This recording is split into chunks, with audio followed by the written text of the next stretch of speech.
Talk with Student Media. I'm welcomed here by Coach Garrett. We're happy to have you. Thank you. I dressed up just for you. I knew you'd be interviewing me today. First off, we recently had a article in the newspaper about the Spirit Tree, and a lot of people were really interested. So can you explain the tradition and the history of the Spirit Tree? Yeah, I think the main points there, I mean, it goes all the way back. I don't know the exact date it originated, but it's been with us for a long, long time. And there's some great stories that go along with it. One that always jumps into my mind is when the SAC gym was built and Fred Tone was still here with us. And they were looking at the drawings and, the Spirit Tree came up and, Coach asked what was going to happen to the tree. And they said, well, it'll have to be cut down. He said, well, no, actually you're going to have to change the drawings to keep the Spirit Tree. So, there's been attempts to cut it down. There's been attempts to burn it down. And it just keeps going along. I think it's one of the special traditions that the guys enjoy. It's a place they meet, every day after practice or after a game, and kind of an opportunity to come together and, it kind of brings all the traditions alive again, and especially for the seniors, they get to touch the tree and be closest to the tree. So it's a special part, Spirit Tree. It came back from being cut down. It came back from, being burned, and so there's some perseverance with that tree. Some resiliency. So we love it. Yeah, it really speaks to the tradition of Bishop Dwenger.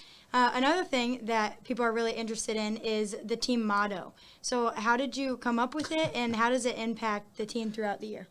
Yeah, I would have to say through prayer, and then I think it was kind of unique. I can't even say it, and we joke about that, but, it's Latin for unbreakable brotherhood. And, the fact that we can't, any of us can't say it, we don't know how to spell it, was kind of a little bit of mystique in and of itself. So. Yeah. We've been talking a lot about that. Obviously, heading into our final regular season game and into the playoffs, unbreakable brotherhood in the midst of adversity, and it's all those mottos throughout the years have kind of proven to be very true and likened to our season. So I think it's a special motto this year. Yeah, I agree. Looking towards the Northrop game tonight, their team is struggling. They're in the midst of a rebuild. How do you get the team to focus on the matchup with and not overlook Northrop when there's such a big game like sectionals quickly approaching? Yeah, that's a great question. I think what helps is just the struggles we had last Friday night. Kept us all obviously very humble, and we're looking to get better. We try as much as possible throughout the entire year to not get too high, not get too low.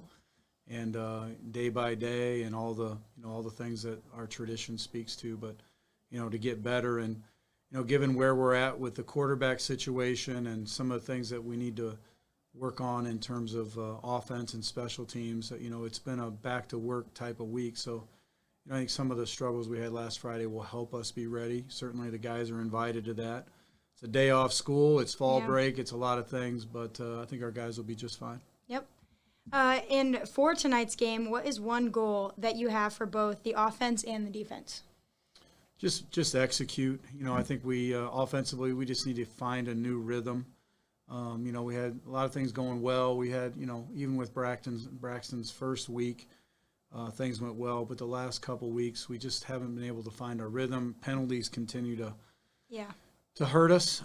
Special teams, I think it's just a few execution things, and hopefully the defense continues to get better. So, our hope is in 2.5 weeks, from tonight, and then the next week to get ready, next 2 weeks to get ready, that we'll put all three facets together. It's a great group. We're very talented. We just got to put all three facets together.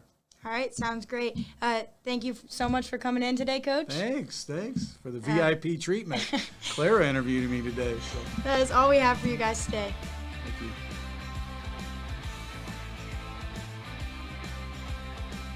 Welcome back to Game Day Talk. I'm here with senior center and long snapper Nathan Wright. Oh, thank you for having me, Clara. Yeah, of course. Being a center, you're in a high-pressure position that goes unseen, really. What are some things that make a good center? When being a center, you kind of have the best view of the field out of anybody. You're the first up to the line, so when being a center, you got to be vocal.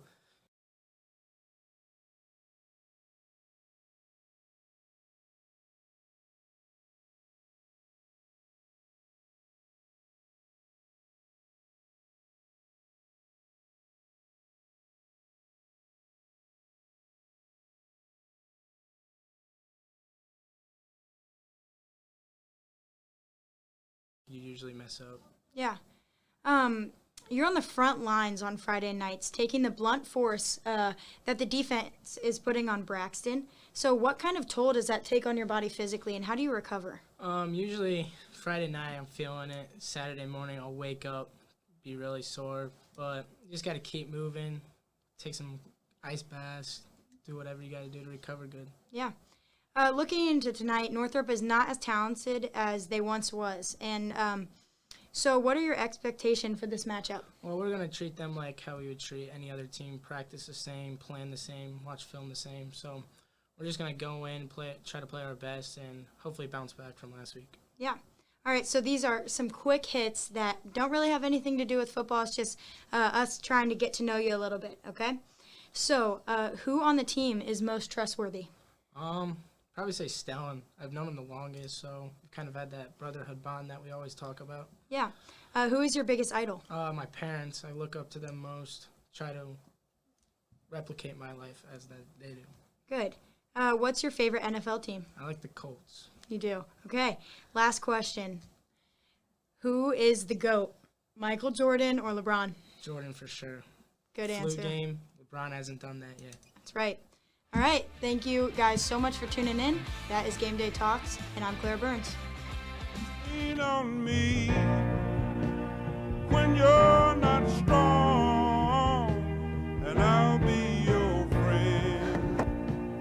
I'll help you carry on, for it won't be long till I'm gonna need somebody to lean on.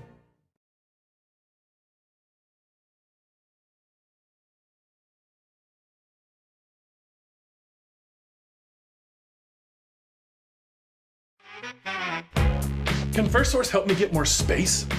We can help with that. Does First Source have banking that can keep up with me? This is open around the clock. Business is booming. Can you help me expand? No problem. Can First Source help me turn this into my own business? We're here for you. No matter what kind of banking you need, First Source Bank can help.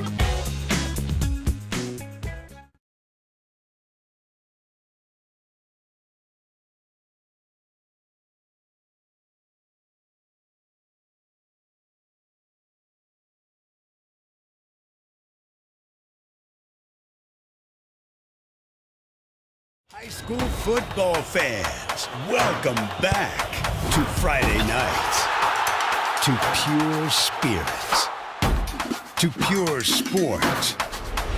Welcome back to high school football. Fans, I'm IHSA Commissioner Paul Knighty, and I just want to say, welcome back! This is Friday night. This is Indiana high school football. This is your IHSAA.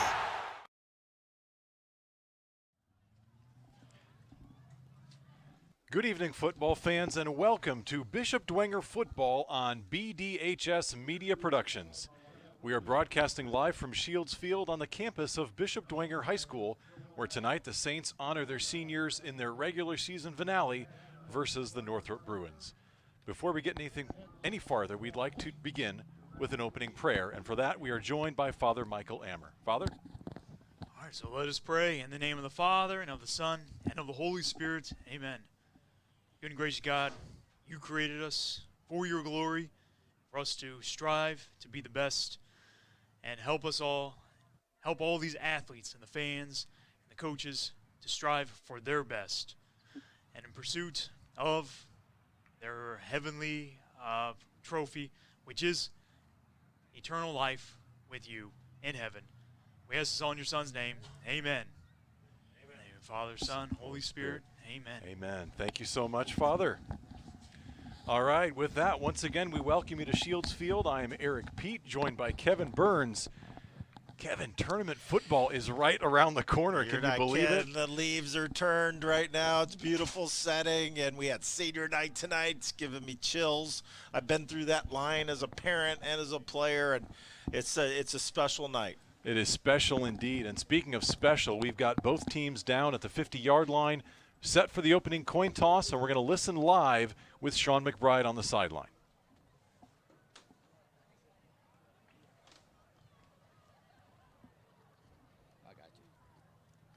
Hey, fellas, sportsmanship starts with all of us, right? You guys are captains for a reason. You already know how we're going to start this game. We're going to let everybody else, ESPN, know how we're starting this game. Here we go, fellas. Northrop won the toss. They deferred. Saints will be receiving on this end. Good luck to you, fellas. Shake hands. Get ready to play. Good luck. All right, ladies and gentlemen, not really familiar with giving my mic away, but the White Hat took it, and we're ready to go down here on the Don't argue field. with them. Beautiful night here for the last game of the regular season. Wind should not be a factor. They've dined out significantly, so we're all set, ready to play some Saints football. Back up to you. All right, thank you, Sean. You give that mic away again, you might get flagged. You watch out. How about that? That's awesome. So we are set to go here. It is the Bishop Dwenger Saints versus the Northrop Bruins. Bishop Dwenger entering this game with a 5-3 record. Northrop 1-7. But Kevin, as you look at the final week of the regular season and of course senior night, this game is really about execution. It's about cleaning up some things, limiting the penalties, and really just keeping everyone healthy for that tournament run. Yeah, I'm sure the coaching staff this week is saying, let's look forward, not backwards, and let's work on some things and get better. You know, this Northrop team is very young on the offensive line.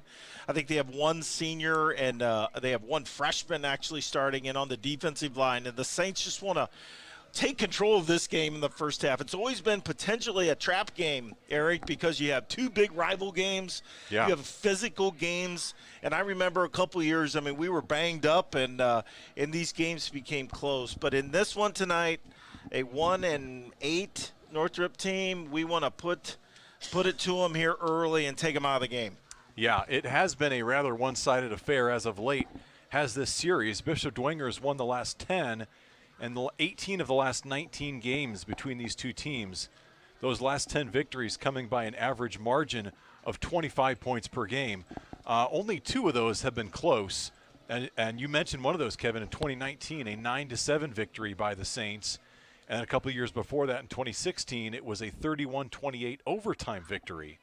But you've got to go back to 2012 to find the last time that the Bruins were victorious in this series. So it's been all Dwenger. And in the course of those games, the Saints have put up a lot of points. They would love to get that offense humming tonight, particularly the run game as you head into tournament play.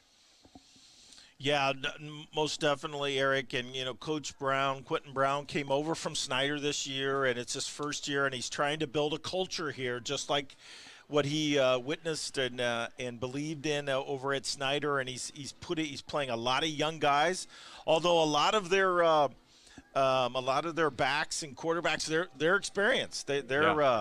They're seniors, and as always, they have speed on the outside. And so we got to play good football tonight, Eric.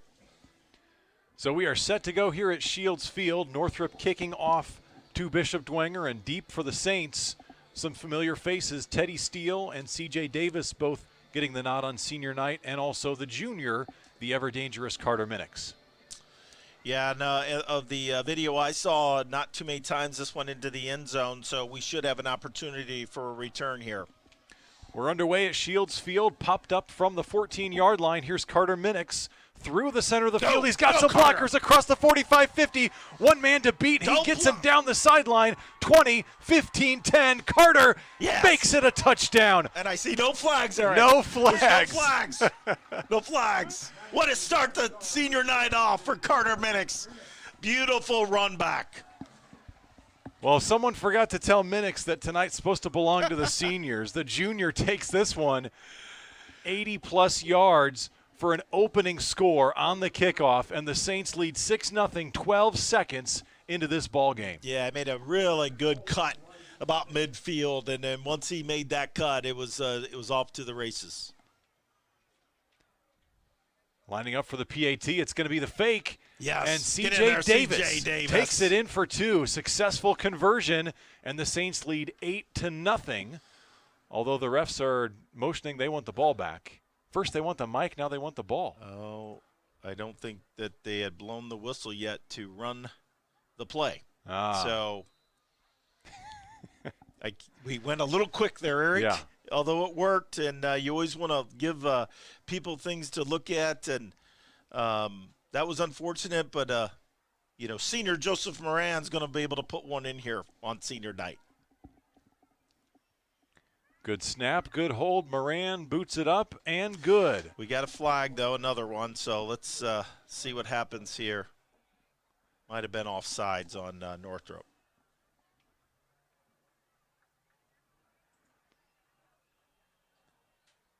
That does appear to be the no, just kidding. Holding on the Saints. He looked like he was getting his arms ready for the offsides and then faked us out. It's going to make this just a tad different kick now. Yep. Let's be disciplined up there. This is.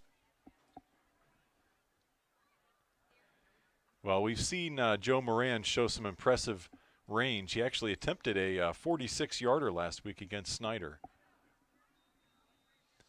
So we're looking at about a 32-yarder now. Joe definitely has the leg for this. So let's just hope that he makes this thing. And kick is a bit low, but it makes its way good through. Job, Joe. Way to battle through a little bit of adversity there on the first special teams piece, though. But great job by Carter Minix. Way to get this game off. This is what we're talking about. Get ahead. Right.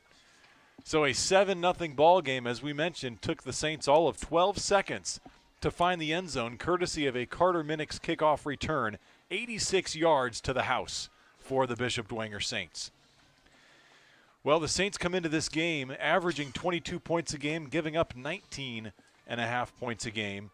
And scoring is something that the Saints have struggled a little bit as of late with. They're 7th in the SAC in scoring, only ahead of Concordia, Southside, and Northrop. But again, special teams is one way to get your scoring kick-started, and that's what we saw here on that opening drive. Yep, we always talk about 3 phases of the game, and we have put up I don't know how many points this year on special teams, but it's really helped out this offense, and especially with a young quarterback. What a better way to give him a gift here and get some points on the bar. And that's just got to fire defense up too, Yeah. when the special teams comes out like that. And we do have some speed on the back end here, so if Joe cannot get this to the end zone, we do have to cover this kick very well. Number 3 is back there, and that is Jaden Schmink, and he has been last year and this year one of their top receivers. So Joe Moran set to kick this one away. And we'll get our first glimpse of the Bruins offense. Schmink from the 5 gets a running start across the 15-20 and ushered out of bounds right there by Toby Tippmann. Yeah, good coverage by the Saints, keeping them right at the 20-yard line. And, this Northrop offense, Eric, they've got senior leadership at the quarterback and receiver spot and at the running back. The running back, number 7, he is Tavon Freeman, and he's got some giddy-up. He's very fast, and he will continue to run the whole night. And the quarterback is very good with the option. He handles the ball very well. He does the read option. They even have a belly option. But you'll see Coach Brown kind of bringing that Snyder offense. You'll see a lot of I formation as well. That's what we have on first down, I formation. It's a pitch back and around the left side. Nice pickup on first down for Freeman. Yeah, they've often tried to get the edge and get Freeman outside, and Lozado did a good job there stringing it out, and his fellow Saints being able to fill the gap there. Freeman had 15 rushes for 92 yards a week ago, and that was in a loss to Northside 49-12 up at Spooler Stadium. But averaged over 6 yards a carry, so as you said, Kevin, he's very capable back. I formation again on second down, again to Freeman, bulldozing his way across the 25. It'll be 3rd and short, Bruins. Yeah, it's just an ISO play, lead fullback, taking on the linebacker, and that's just power football, and that's what Coach Brown's bringing here to Northrop. A little bit different offensive philosophy than we've seen from the Bruins in the past few years. Bruins are trying to avoid starting in a big hole like they did last week against Northside. They were down 28-0 before the first quarter was over. They'll need to start picking up some first downs if they want to do that. Third down. Through the middle, they fake the pitch back, and that's going to be stopped right at the line. It'll be fourth down. Yeah, no room there at all. Big surge by the Saints defensive line, and they just tried to run their fullback, number 20. He goes both ways. It's Jalante Hinton, and he played a big role last year in the game, and he's a big factor here for Northrop. But good job by the Saints, and we're going to get good field position here. Of course, Carter Minix has other ideas, Kevin. He doesn't want the offense to sniff the field tonight. I would not put it past Carter to return this. I mean, that's just kind of how the year he's had. High snap, but they do just get the punt away. It'll take a sideways bounce and then fall in the direction of the Saints down at the 45-yard line. So we will see the offense for the first time, and the Saints will set up shop at the 45. So the sophomore signal caller, Braxton Burmis, getting his fourth career varsity start tonight. And, you know, what we've seen out of him is about what you would expect out of a sophomore. He's shown a lot of flashes of good. He's struggled in bits against very strong defenses. And overall, I think performed very well. I believe so, too. I mean, he led the Saints to a victory in the Bishops game. And, Teddy Steele. And actually getting the start at quarterback tonight is not Burmis. It is Owen Zimmerman, number 12. Yeah, Owen's played quarterback before. I know I saw him in some freshman games. He's played very well there, and he's got some moxie. We've seen him run the ball a couple of times, and a little change here at quarterback. I had not anticipated that one, Eric. Zimmerman checks in at 5'6", 140, so a diminutive stature, but another handoff to Teddy Steele. He takes this one inside the 40 and easily has enough to move the chains. Yeah, they've really gone power here, both plays here on first and second down. Two lead blockers, and then Teddy Steele running through the hole. So this is what their strategy is tonight. Again, Northrop's got a very, very young defensive line, and we're going power. I'll tell you this, though, in every video that I saw, Eric, they blitzed a linebacker every single play. So every play, they play a 4-3, but they're blitzing. You're going to have 5 people coming at you.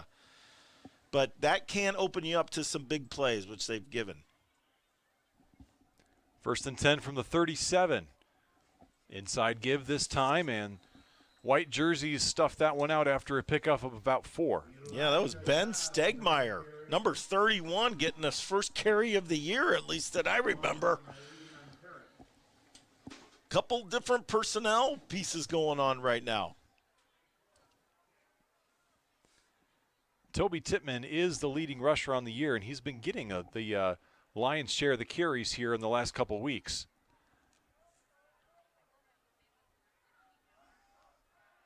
But Teddy Steele normally has been reserved for his defensive capabilities. We've seen him kind of not featured as a back as much in the last few weeks. This time it's a pitch back. Steele takes it, cuts inside across the 25, and finally pushed down inside the 20. Yeah, this offensive line really taking at him. They're really making some good holes and good lead blocking. That was an easy cutback for Teddy for a nice gain. Saints now inside the red zone with 8:10 to go in this opening quarter. They lead 7-0 over the Bruins. Staying with their power package here. 2 tight ends, 2 big fullbacks. And Teddy Steele in the back. Here is Zimmerman under center. Hands it to Steele. Tiptoes through the middle, and he's going to be inside the 10, actually right at the 10, before he is brought down. Pickup of 8 yards on first down as Steele continues to punch this ball forward. A.J. Lay checking into the game as a fullback this time. Senior night for him as well. Again, staying with the power package. Nothing's changed. 2 tight ends. And Lay, one of those guys who switched positions, just changed to fullback the week of the Lures game. A lot of running room this time, and it's going to be inside the 5-yard line before Teddy Steele is brought down at the 4. It's going to be 1st and goal for the Saints. Yeah, this is one of those plays where it's you send the 2 blockers one way and you send Teddy the other way. And really good blocking on the right side there and good game. We're 1st and goal inside the 5. Saints have kept it exclusively on the ground on this opening offensive possession. They'll keep the same formation on 1st and goal. Zimmerman rolls it this time, a naked bootleg, and Zimmerman will walk into the end zone. Well, maybe strut into the end zone, makes a cut at the very end. That's what I'm talking about, Moxie. He knew he had that all the way. Get in there, Owen. Get in there. That was really good ball handling by Owen Zimmerman. That was great to see. So the Saints find 6 on their opening offensive series. They lead 13-0 with 6:44 to go in this opening quarter.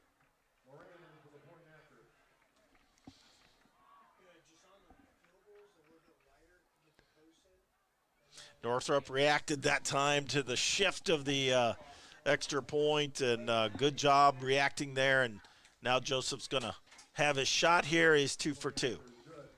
Well, 3 for 3, really. But right. Only 2 of them have counted. That's right.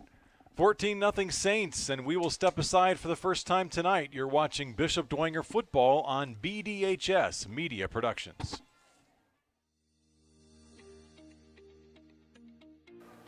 You know, there's 3 kinds of people in this world. Those that get the numbers and those that don't. If you need professional help when it comes to the numbers, whether it's payroll, accounting, or professional or personal taxes, come see the experts at Management and Tax Services. Proud to be Dwenger supporters for over 60 years.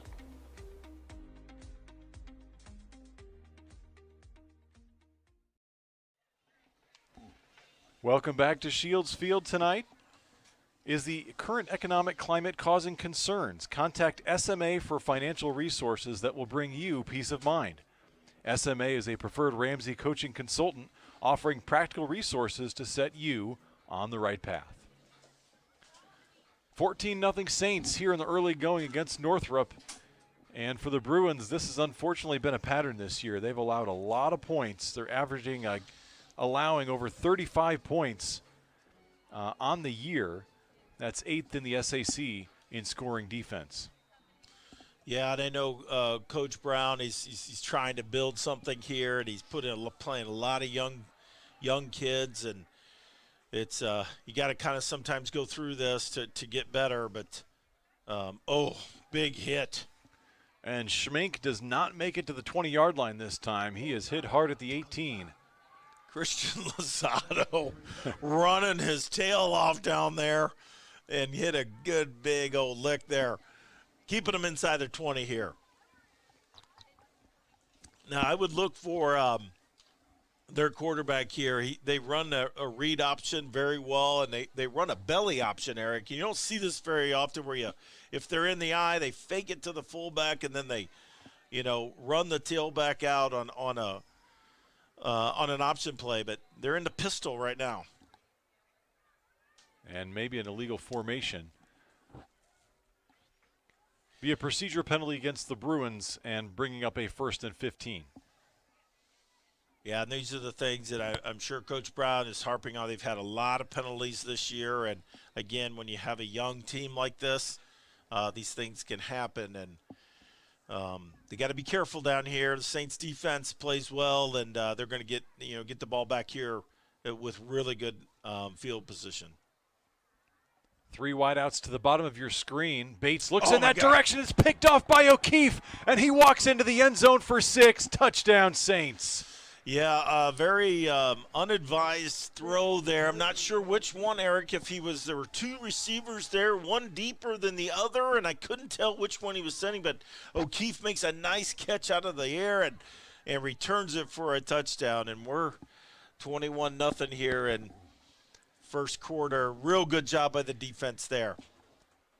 The Saints have scored touchdowns on offense, defense, and special teams in the first half of the first quarter for the second time this year. That's got to be a record. That's got to be somewhere. They did it against Southside as well as Moran boots it through. We'll have to talk to our resident Dwenger historian to find out if we can get an answer there. But how about that? 6:35 in the opening quarter, Saints on top 21-0. Back after this, you're watching Bishop Dwenger football on BDHS Media Productions. High school sports fans, welcome back to Game Time, to pure spirit, to pure sport. Welcome back to high school sports. Fans, I'm IHSA Commissioner Paul Knighty, and I just want to say, welcome back. This is Game Time. This is Indiana high school sports. This is your IHSAA. St. Joe Barbershop will keep you looking good all season with custom color and cut options to serve the whole family. Conveniently located on Maple Crest, St. Joe Barbershop is your hometown barber. Let's check in with Sean McBride. All right, gentlemen, news from the sidelines here. Young Mr. Burmis was sick this week, so that's why he didn't get to start tonight. That's what I've got. And I don't expect a whole lot of passing going on tonight. When you look at the production of the big gold rush on that first drive, I don't know why they'd have to pass it. Back up to you. You got that right, Sean. Moran kicks this one away. Line drive. And Schmink from the 4-yard line tries the left side, spin move across the 20, and wrestled out of bounds at the 22. Well, if you got to put a guy like Zimmerman, technically your third-string quarterback when the season started, if he's got to start under center, you know, this is the perfect scenario for it. You've got your defense and special teams playing lights out. You've got your run game going, and you're playing an opponent which, you know, is overmatched on paper. So Zimmerman has a nice setup here, and hopefully Burmis is back to his full strength. Well, I was going to say next week, but the Saints have another week to rest. A week off. So, and yeah, Owen can handle the spotlight on this one tonight for sure. He's been in these games. I formation on first down. It's a handoff to the 25-yard line. Yeah, C.J. Davis coming up there and from his safety position, and Lozado again doing a good job forcing that back inside. That was Tavon Freeman on the rush, picked up 3.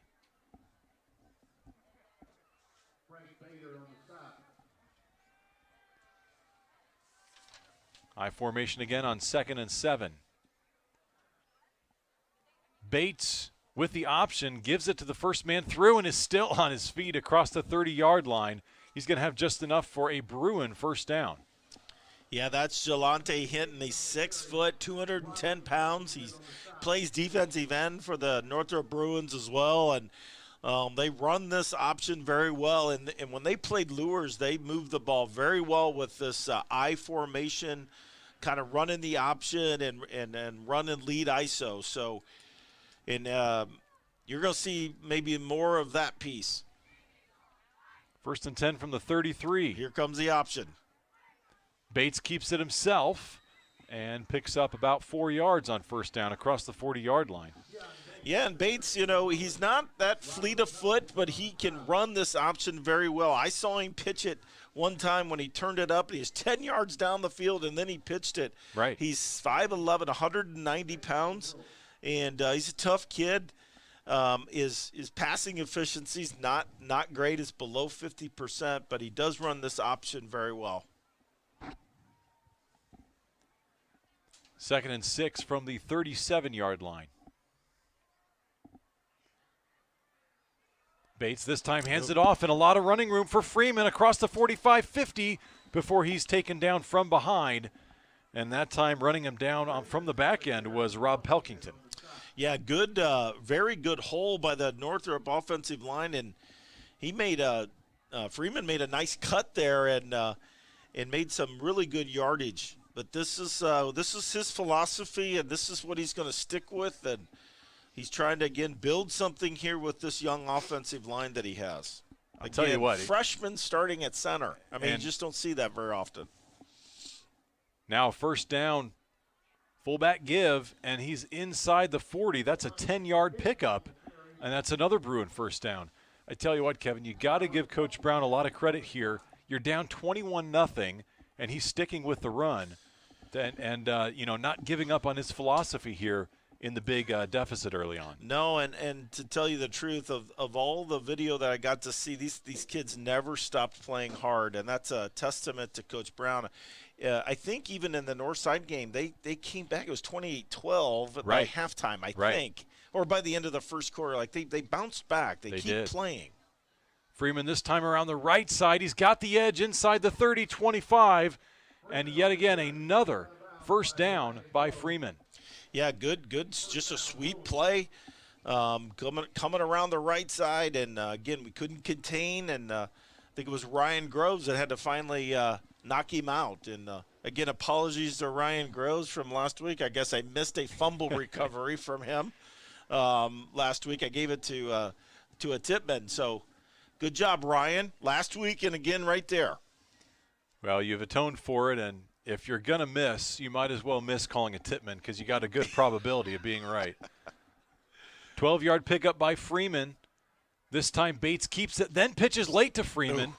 It does bounce off of his shoulder pad, and he'll take it out of bounds at about the 23. I'm telling you, Eric, he's really good. I thought Hinton had the ball, and he didn't. It was a really good fake, and I think the Saints a little lucky that ball went out of bounds. Yeah.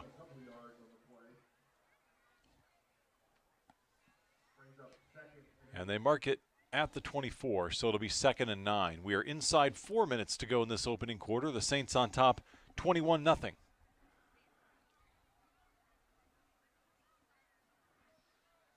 If you're just joining us, the Saints have scored on all three facets of the game.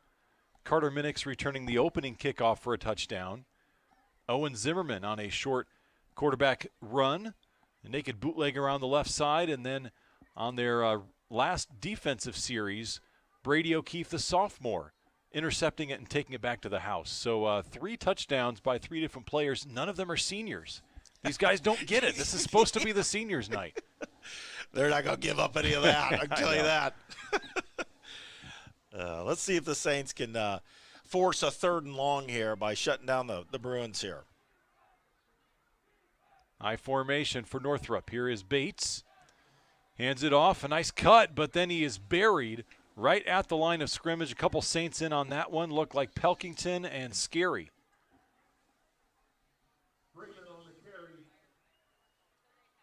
He's just had an unbelievable year, Robert Pelkington, and one of the biggest surprises, I think. He's really played well this year, and I think Elijah. I think it was Dowge. Yeah, it was. It was Dowge there. I said Scary. My apologies. Big play here, 3rd down. He's going to pass it. He's got in the flats. An open man inside the 15, inside the 10, and he is bouncing his way through the air. And it's going to be good for a first down all the way down to the 6-yard line. Yeah, really good play design there. It's just a fullback out in the flats and a safe throw for the quarterback Bates. And then Hinton made something out of it after that. So Saints got to get tough here. Let's see if we can hold them to a field goal here. 1st and goal from the 6. Looked like a bit of a pinball situation as he bounced off different blue jerseys, and now we have a injury timeout. Northrop player being helped to the sideline. Yeah, I think that's Hinton. That is Hinton. That would be a big blow to them, defensively and offensively. Right. And he's just, hopefully he's okay. Hinton is their leading tackler on the year with 58 tackles coming into this game. And as you mentioned, also a capable back out of the backfield. Had one of their 2 touchdowns last week.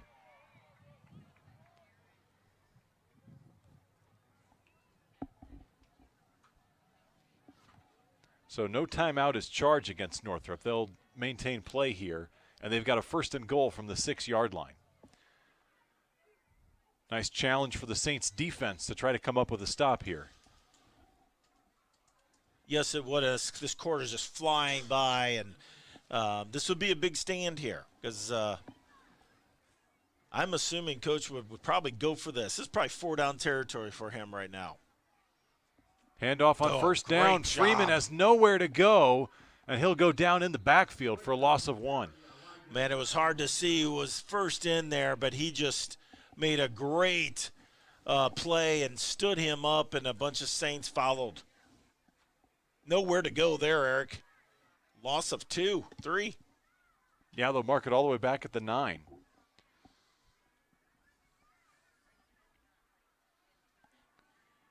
And if you're looking for a receiver, number 5 had a wonderful game last week. Matt Morgan, He had a bunch of catches, and he's I believe a senior as well. So tight coverage on Morgan, and Bates quarterback draw maybe tries to keep it himself, but had to dance around because there was no hole, and now the line pushing him forward all the way back up to the original line at the 6. Yeah, I don't know if that was a broken play. It went so quick, but I think it was a quarterback draw. Yeah. The Saints defended that well. It looked like he was expecting to have an immediate opening, but there was none.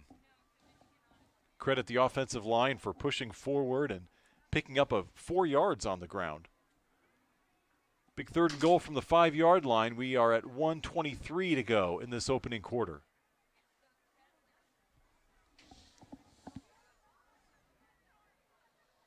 Yeah, back in the pistol here with a wing back like a tight end. Here we go. Bates fakes it, rolls to his right. He's going to be chased down from behind. Just does chuck the football and get rid of it. Is it caught in the end zone? It is. Touchdown. Touchdown, Northrop. Man, he was being drugged down and then just got it off, and Saints had it well covered, but that was just better offense that time. Trying to get a number on the receiver for that touchdown. He's all the way on the far sideline now. Looked like it might have been number 5. That's Matt Morgan. Yeah, that would be Matt Morgan. So Morgan coming up clutch and converting that for 6 on 3rd and goal. PAT is up, and it is good. So with 1:03 to go in the opening quarter, the Saints stay on top 21-7 against the Northrop Bruins here at Shields Field. You're watching Bishop Dwenger football on BDHS Media Productions. You see them everywhere. That preferred auto bumper sticker. All makes and models. You ever wonder why? It's simple. We've worked hard over the last 30-plus years to earn your trust. And with all the unknowns right now in the auto industry, we're still confident in one thing. With over $6 million in inventory, I'm sure we have the perfect vehicle for you. So stop by any of our 3 convenient locations and see what sets us apart from the rest. Preferred Auto.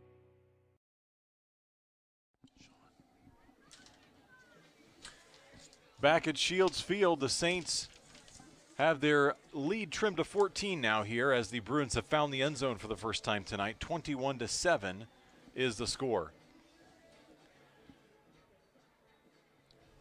It's a really good drive, Eric. I mean, 78-yard drive and mixed in some good runs there with a couple of passes. It was an impressive drive by the Bruins there.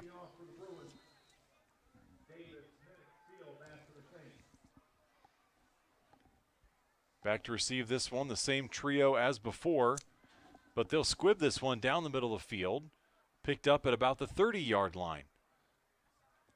And a nice return for the Saints.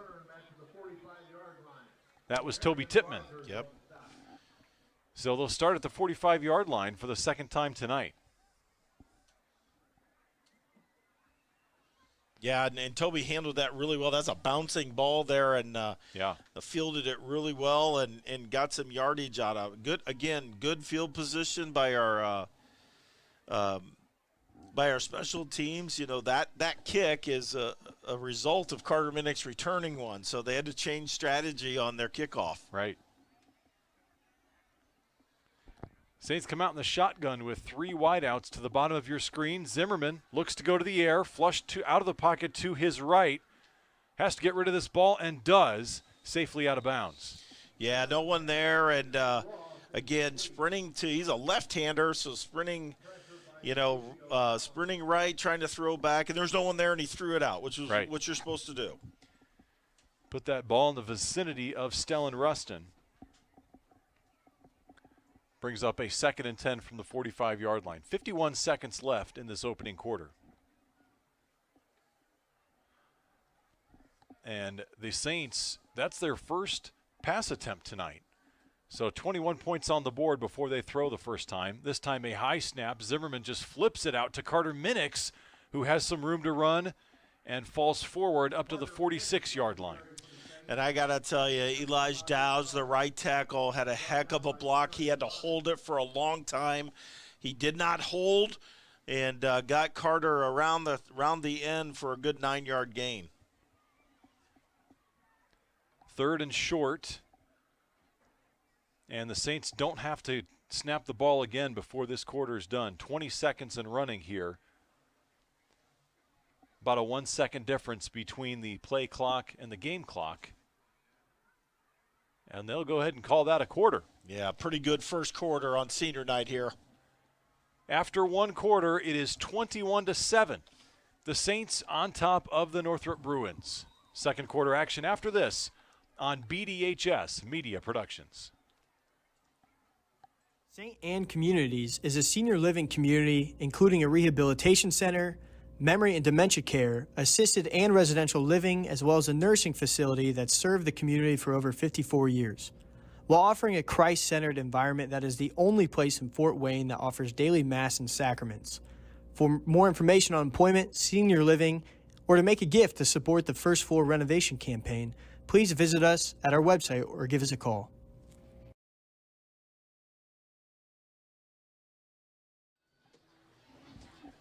We are back at Shields Field. Second quarter set to begin here, and the second quarter is brought to you by Evans Toyota.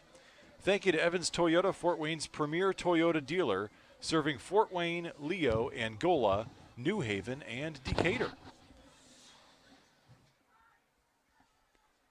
3rd and 1 Saints. Trips now to the bottom of your screen. High snap. Zimmerman just does control it. And he's going to try to pick up the first down on his feet across the 40, and he's going to have the first down and then some, all the way down to the 36. I really like Zimmerman. He just he's just a gamer, and he makes something out of nothing there. That could have been disastrous, and he turns it into a first down. Let's check in with Sean McBride. All right, guys, got some scores from around the area. First quarter updates. Northside on top of Concordia, 21-0. Homestead, 21. Southside 0. Still waiting to hear back from Carroll and Wayne. Apparently there was some play stoppage. A Wayne player was hurt. Ambulance on the scene. Snyder up 14-7 over Lures, and Norwell 14, Columbia City 3. Back up to you. All right. Thank you, Sean. C.J. Davis taking that football inside the 30-yard line. Yeah, the line is just kind of really controlling everything here, Eric, and doesn't matter who's running the ball. It seems like there's some good openings, and testament to that big offensive line tonight taking control. 2nd and 2 after Davis knifes his way through the defense for 8 quick yards. They'll come out in the eye. And Tippmann is trying to make his way through the line. Yeah, that was just a little fullback dive, and Zimmerman, and they just could not connect, but that ball was sitting on the ground, and Owen came up with it. So, again, good alert play by Zimmerman to keep this drive going, and, third and a little bit of third down here now, 3rd and 4. We didn't have one of these in a while, so let's see what happens. Zimmerman has only thrown 1 pass so far. An incompletion. We'll see if he goes to the air here for the second time on 3rd and 4. Directing traffic here, Rustin and Davis on the bottom of your screen. He's looking in that direction, got some pressure, forced to roll out to his right. Chucks this one down the field, caught by Rustin inside the 20, and spun down at the 14 for a Bishop Dwenger first down. Oh, way to make something happen. Owen Zimmerman, gets a little bit of pressure, goes outside, and Rustin coming across and makes a really nice throw on the run. Yeah. not only on the run but with pressure in his face. Delivered that one to a moving target, and Rustin able to catch it in stride and pick up some additional yards. Yeah, it looks like they brought Teddy Steele back into the lineup as well. 1st and 10 here, just outside the 10. We can get a first down without scoring, which is always good. 3 wide outs to the bottom. Zimmerman rolls in that direction, pitches it back to Steele, who cuts inside the 10, inside the 5, and fighting his way for yardage. We do have a flag in the Saints' backfield. Yeah, I was watching this all the way. Man, Toby Tittman was doing a really good job, and it's just a long time to hold your block there, and he made it just held on a little bit too much. We're going to get a hold here.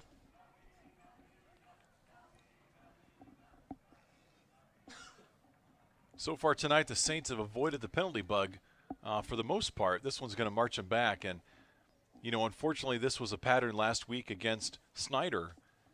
Saints had 3 consecutive drives inside the Panther 30-yard line and unfortunately came up empty. They had the drive right before the half where they just ran out of time, got stopped inside the 5. Then they had the blocked field goal that was returned for a touchdown, and then finally a turnover on downs early in the 3rd quarter. It looks like the Saints will pick up 5 yards of that back. Yeah, good discipline by the Saints there. They were trying to draw them off. They went on a second count there, and they're going to get some of this back. So, again, we're inside the 20 here, first down. Time to take advantage of this. Right, that was one of the things I wanted to look at in this game is could the Saints work on finishing those drives that they were unable to do last week after some penalties. Zimmerman has to escape here, just does get rid of the football, and that's going to be an incomplete pass. He had Toby Tittman in the vicinity, and now a flag after the play was done.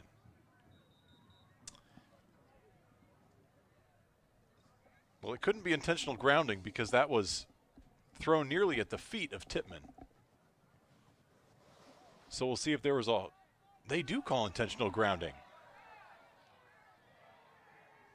And lost it down. You're going to have to explain that one to me, Kevin. I don't know if he not seen. Yeah, that's, I mean, the other officials got to help with that piece.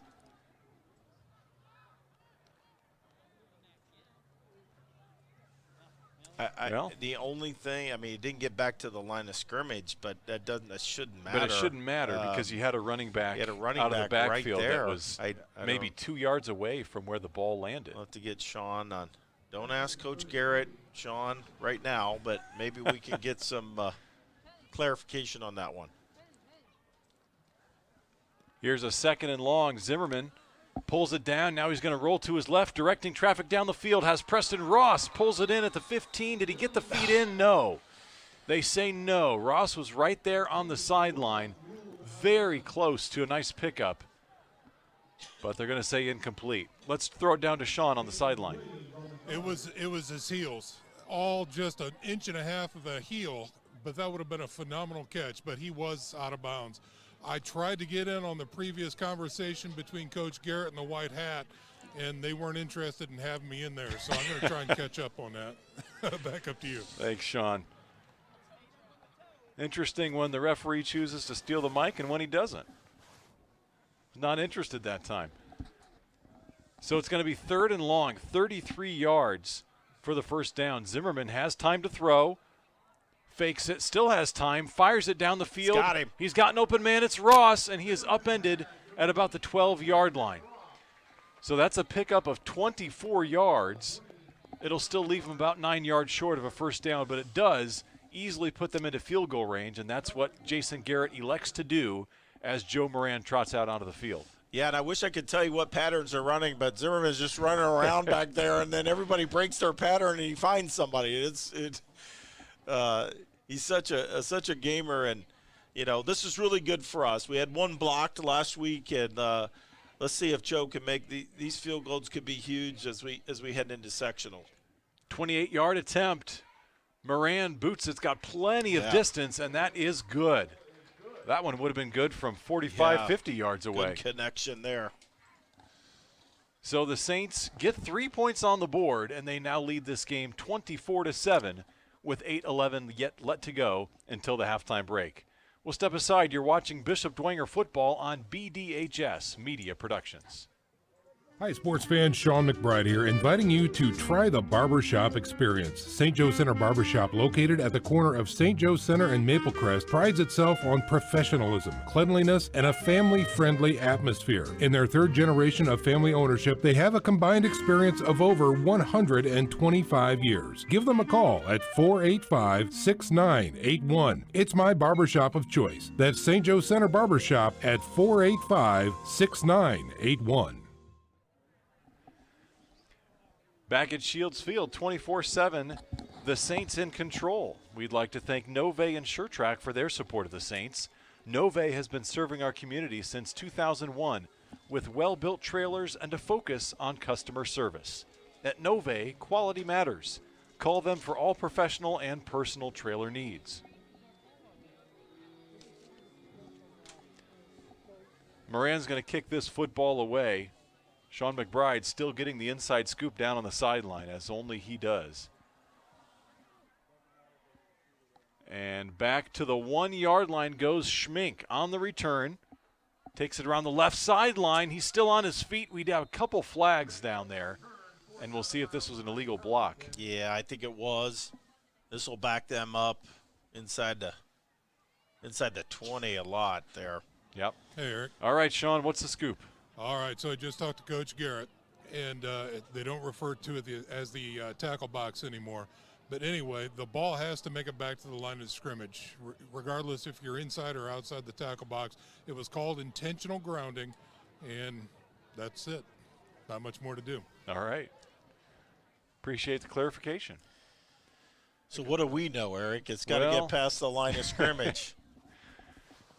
So it did not matter that he had a running back right there. So that's if you have a screenplay and you throw it at the feet of a running back, it's intentional grounding. They never call that. In high school, they never call that. Apparently, that's the rule in high school. I know if you watch college and pro football like we do, we're not used to seeing that call, but apparently that's the rule in high school.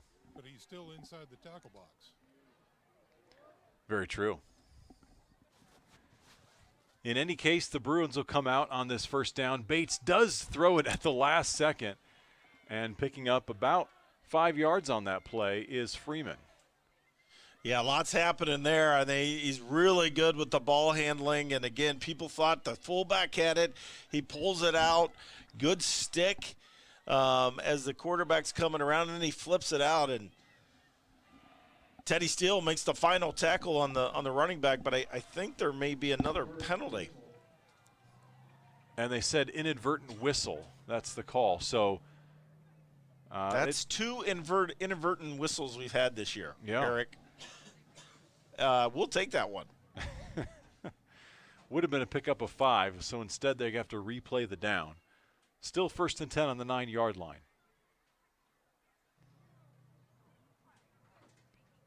Bates, the handoff this time. Hinton, I think, that he's back in there. And a host of Saints there, a big pile up, but I think Lozado was in the middle of it, as usual, over there. So instead of a gain of 5, that'll be a loss of about 2. And a 2nd and 12. They're now backed up to the 7 yard line.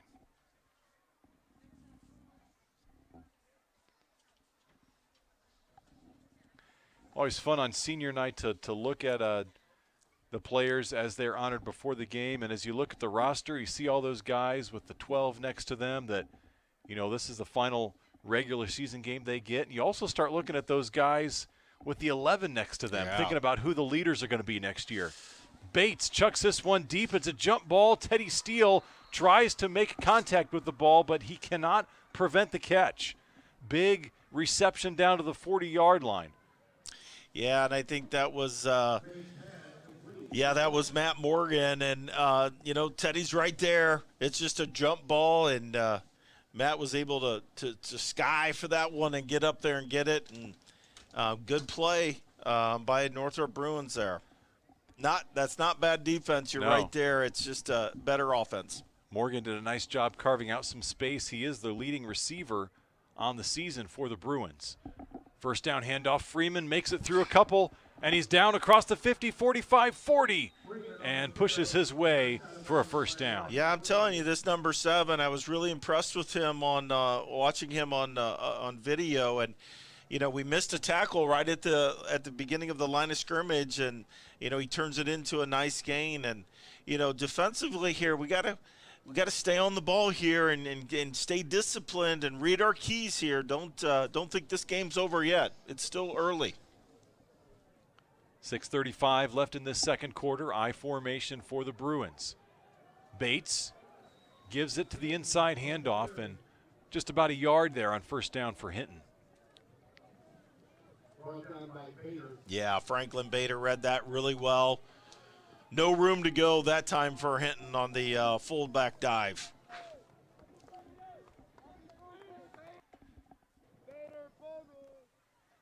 Go back to that catch by Morgan that helped move the chains and got them out of the shadow of their own end zone. That's what Morgan was doing last week against Northside. 3 catches for 79 yards, so he was averaging 26 yards per catch. Picked up about that much on that play. Second down pitch. And the ball is out.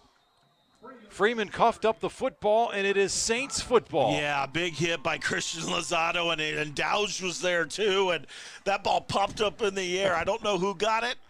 I'm not even going to mention anybody.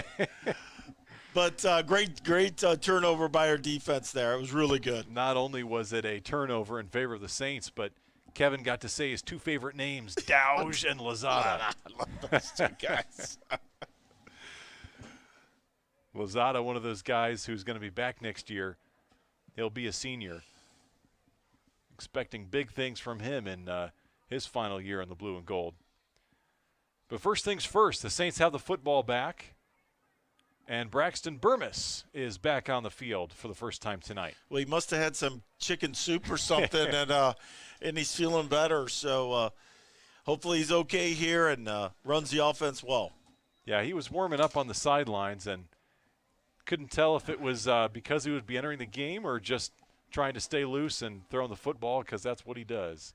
In any case, Jason Garrett takes a timeout here with 5:50 to go until the halftime break, and we'll step aside as well. You're watching Bishop Dwenger football on BDHS Media Productions.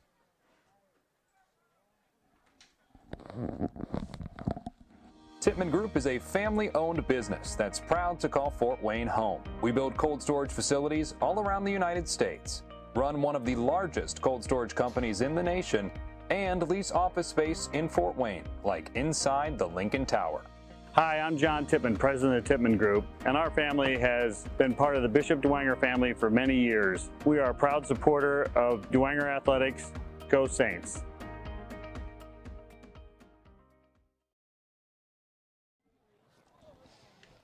Back at Shields Field, 24-7 Saints over the Northrop Bruins with 5:50 to go until the halftime break. Saints burned their first timeout. They still have 2 timeouts remaining. Yeah, we're going to give it to our operator here, Parker Knoll. He's saying Trent Tippmann got that fumble. Here's Burmis on his first snap. He'll take it forward and slides close to a first down. They do give him first down yardage at the 48. Good decision there by Burmis. Nobody open, saw the opening, and stepped up in the pocket. Good first down there. Really good decision by Braxton there. And that's something that we continue to see him grow into, the comfort running the ball, especially in the middle of the field. When you have a guy like Sam Campbell who goes down, who just had so much experience and shiftiness running the ball, that's not something that you're just born with. No. Campbell had a lot of varsity experience behind him, and that's what Burmis is getting here. Carter Minix on the handoff. He'll pick up 3 yards on first down. Yeah, and Sam had been a receiver as well, Eric, prior to being quarterback this year. So he was used to getting the ball, making some moves as a receiver. So that's hard to duplicate. Right. And Burmis is, if he could just do what he did there and be an efficient runner, it helps the offense tremendously. Campbell, of course, also seeing time at defensive back, at kick returner. And we wish him all the best as he recovers. He'll be back for basketball season, so if you're a Saints fan, you'll still get to see him on the hardwood. Burmis this time has to get rid of the football, chucks it in the direction of C.J. Davis. And, you know, that's interesting because that did not get back to the line of scrimmage. Don't get me started. I don't understand that. I really don't. I'm going to go read the rule book tomorrow morning. But there was some pressure there on Burmis that time, and he had to kind of throw that a little quick. But they were trying to run the wide receiver screen for C.J. there. Yeah. But it just didn't work out here that time. Davis, of course, very dangerous with the football. He had that first game against Wayne where he took the first pass 88 yards for a touchdown, and we've been looking for a similar effort. This time the pitch out to Carter Minix picks up maybe a yard. It's going to be 4th and 6, and we'll see what Garrett elects to do here. Yeah, really good read there by their Will linebacker, Oman and Rogers. Closed the gap there. Nowhere for Minix to run that time, and you know, coach is going to go for it here. And in the stage of this game, this probably a okay decision to do this. At least they'll line up to do it. We'll see if they can draw the Bruins off sides. They might be doing the pooch punt. Pooch punt it is. And it's a good one. Burmis bounces at the 15, and it's going to roll into the end zone. Just about 3 yards too good. So the Bruins will get the ball at the 20-yard line. They've got 3:44 to operate with. They've got all 3 timeouts. And the way they march the football down the field on their one scoring possession, you wonder if they could get right back in this ball game with 7 points before the break. That pooch punt was about almost perfect. If it lands a little bit sooner, it rolls the Saints are able to down that thing. Mm-hmm.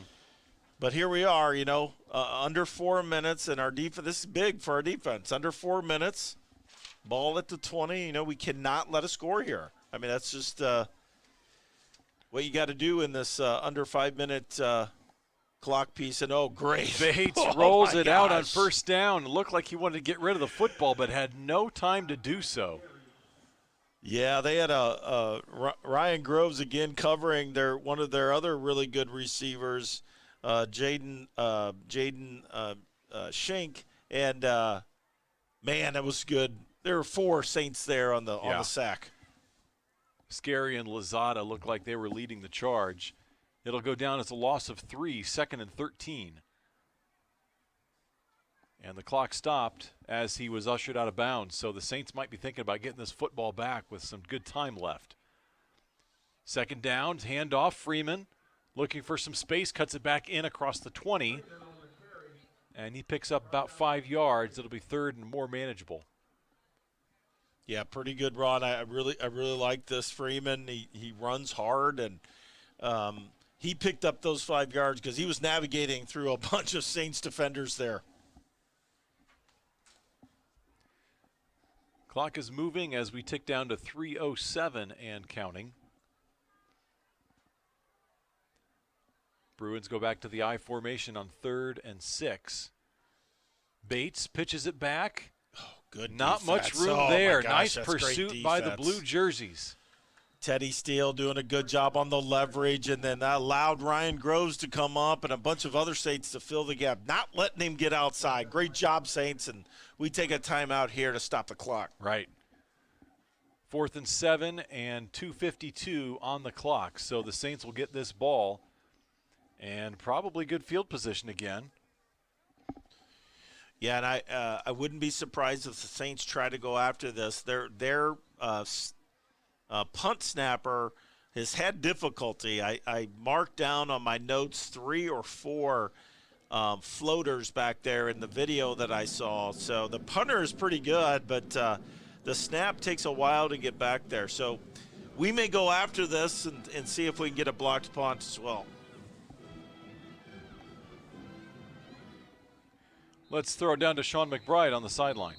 Well, just to concur with what Kevin just said, I was going to say, looking at these snaps coming back from the center, They are lofty and they are slow. It's a great opportunity for the Saints. They got their breath on it. Now they need to get their hands on it. Back up to you. Well said. Standing in his own 8-yard line is the punter, Carter Minix, just across the midfield stripe, and now a timeout by the Bruins. Yeah, I think Coach Brown is just going to make sure that his protection is set here. He had 10 men on the field. Okay, Sean says 10 men on the field. So,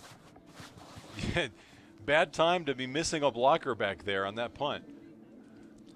I wouldn't want to be the special teams coach right now. Right. Well, it gives us a chance to remind you to highlight your home with solutions from Illumination Solutions. Providing high quality and unique design, Illumination Solutions can provide services to make your summer landscaping pop and your Christmas decor the envy of the neighborhood. That's Illumination Solutions.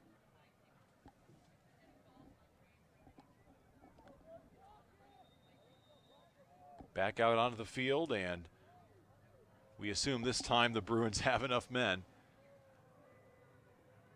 Here we come. Oh, they just do get the punt away somehow. I don't know how he got that off. And then picking it up for a short return right at the midfield stripe are the Saints. Looked like that was O'Keefe. Yeah, I think Carter Minnick started something when he picked the ball up earlier this year and ran it back for a touchdown. Yeah. Now everybody's watching. Everybody wants to do it. That was great pressure by the Saints. I don't know how they missed that. Yeah. And they didn't rough the punter either. So this is a good situation for Braxton, under 3 minutes. 2 minutes and 43 seconds. We have one timeout. Ball at the 49. You don't want to give the ball back. That's number one. And two, we want to at least try to drive it so we have a field goal opportunity. Right, although you'd love to have a chance to finish a drive. It's one of the things that the Saints have struggled with a little bit. And we've got a first down handoff to Minix around the right side. Trip up after a gain of 5. Yep, they're going hurry up. That's just good. That's not bad to run the ball here. You just got to stay on your hurry up. And you hearken back to last week against Snyder, that drive to end the first half. The Saints did so many things right and then just could not finish that drive. They ended on the 2-yard line when they ran out of time. So they'd love to have another crack at it here. Yep. And Minix keeps it on the ground inside the 40. Yep, clock stops with the first down, and they can get back up on the line. Good Saints. job by the Saints here. Yep, also with one timeout left in their back pocket. 2:12 on the clock, plenty of time. Now they wind it. Now this is what's hard. You cannot have this where you got your positions mixed up. That wasted some time there, but now we're set. 1:58 to go. Here is 3 wideouts to the bottom. Burmis in the opposite direction has a man. Tackled immediately. C.J. Davis on the reception. Yeah, he's trying to elude those tacklers and get it back inside. A good pass there, but we got a little bit hurry up here. Ball's on the 35, so still in good position here. 2nd and 6. Same formation, 5 wide for Burmis. Fires this one to Preston Ross at the 30. Cutting back inside the middle of the field across the 20. And he'll have a first down at the 18-yard line. Yep, good pattern by Preston. Really good throw by Braxton. Again, clock stops till they reset the yardage and get up on the ball. And we're still in great shape here, Eric. Yep. They wind it. Now 1:21 to go. 1st and 10 from the 18. Again, 5 wide. Empty backfield for Burmis. Looks left, fire. He's going to tuck it now. Just does get a football caught. And before he goes down, he tosses that out to Preston Ross for a pickup on first down. Yeah, this is a tough one because it's inbounds and not a first down, so they got to really hustle here under a minute, try to get reset, either get a first down or try to get out of bounds here to stop the clock. 50 seconds. They get the snap off, hand off to Minix, patiently waiting for some blockers, and no hole develops. 43 seconds. We'll see if they burn that timeout. Yeah, but this is the time. Yep, coach is going to take it. Yep, you're trying to catch them off guard, trying to get a run in there to maybe get a first down, but third down, and you gotta keep those seconds on the clock. It'll be 3rd and 5 after this timeout. So the Saints have been able to maneuver the ball down to the 13-yard line, and a nice mix of play calls, run and pass, keeping the Northrop defense on their toes. Yeah, using the tight end a little bit Right. this weekend, or this tonight, this week. Two good catches by Preston, and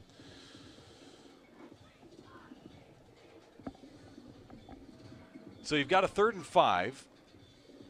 If you pick up the first down, of course, the clock will stop. If you don't pick it up, then you're probably looking at running it down and kicking a field goal.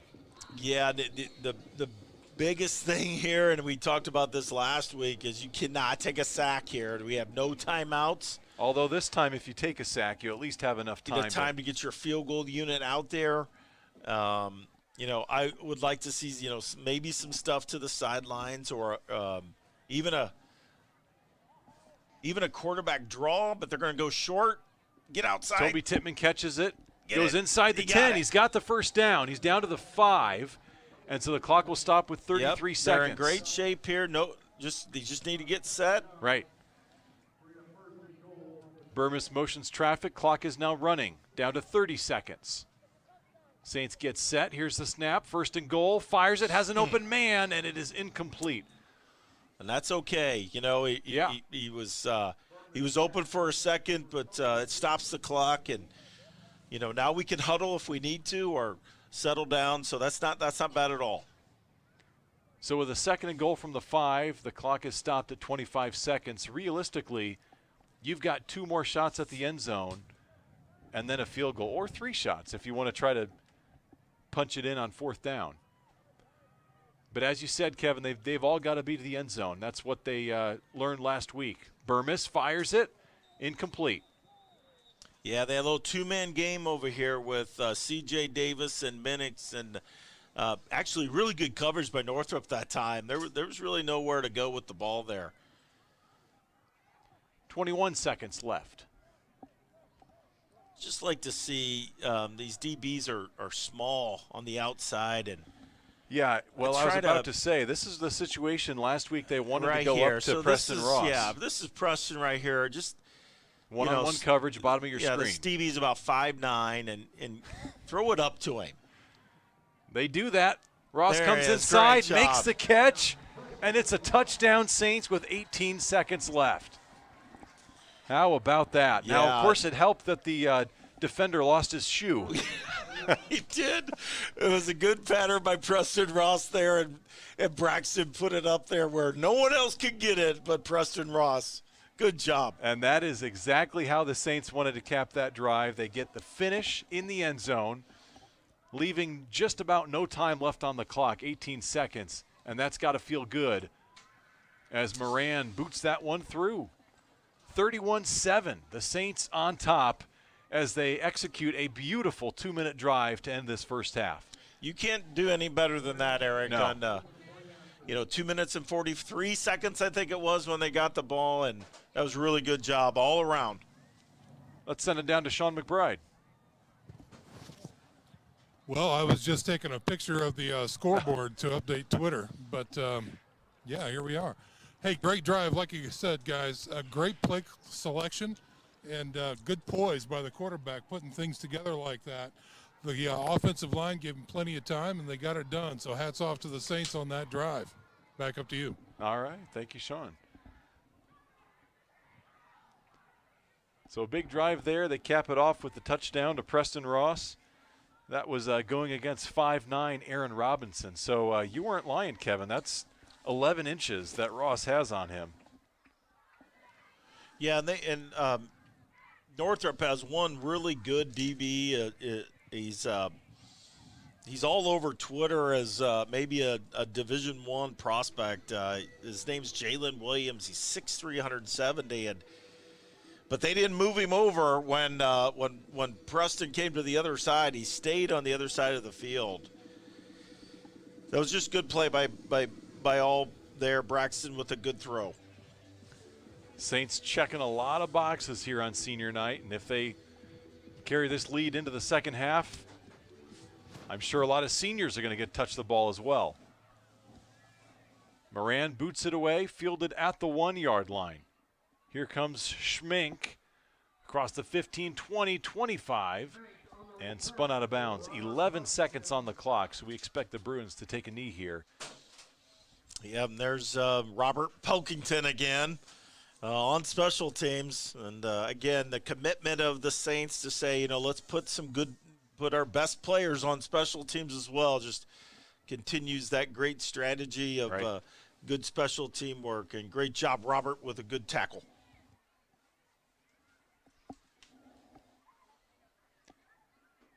So the Bruins back out onto the field, 31-7, with 11 seconds left in this second quarter. Now they'll come out with 4 wide. They're 4 wide here. Maybe he's going to take a shot down the field. Yeah, they've got 2 timeouts, so conceivably you could catch it around midfield, call a timeout, and then have a Hail Mary. They direct all 3 wideouts to the bottom of your screen. Bates is looking to throw, and he does fire it down. C.J. Davis comes up with the pick, and he is going to be spun down with 2 seconds left. He wanted to return Davis, that so bad, he sure Eric. did. So Davis comes up with his 5th interception of the year, team high, area high. He came in tied with a lead with several other players in the area. 5th interception for the senior C.J. Davis, who, of course, transferred over from Northrop. So playing against his old team.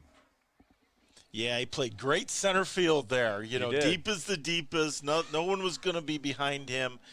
And came up to make the interception. And I know, God, he tried to wiggle out of there to try to return that, but the Bruins tackled him there. So I'm now 2 seconds and the Saints come out with 4 wide. He's going to throw it deep as well. He sure is.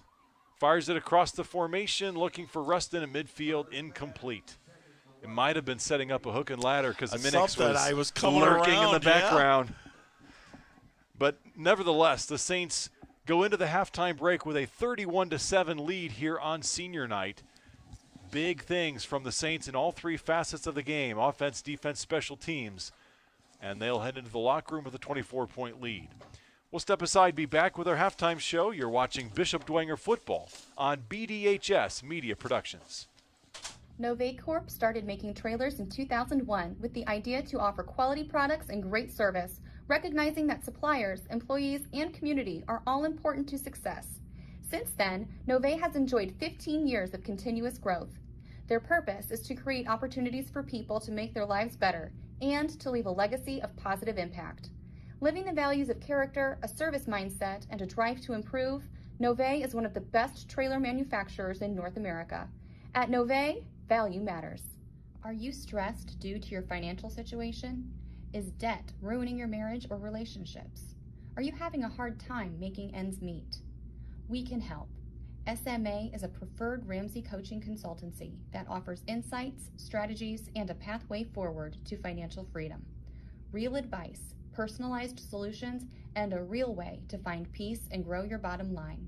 We offer a free initial consultation and a variety of plans to move forward. We don't judge, we help. SMA Incorporated, offering peace to the Illumination Solutions Incorporated is a landscape lighting design company that specializes in high-quality brass lighting products made in America. We make it easy for you to add to your curb appeal and value to your home, business, or vacation property with our premium landscape lighting products. Our mission is to help you illuminate your outdoor living space by adding beauty, safety, and security with our top-of-the-line landscape lighting solutions. So call today and let our team get started on your landscape lighting design today. Call Ed and Amber Smith at 260-489-1000. Illumination Solutions Incorporated. This is your IHSAA. This is your state. This is your high school. This is your athletic association. Fans, I'm IHSA Commissioner Paul Knighty, and we're here to make sure that all of this remains yours. This is your state. This is your community. This is your IHSAA. Halftime at Shields Field on senior night, and the Saints are on top of the Northrop Bruins 31-7. Final regular season game of the year. And we'd like to welcome you to our halftime show. Thank you to our halftime sponsor, First Source Bank.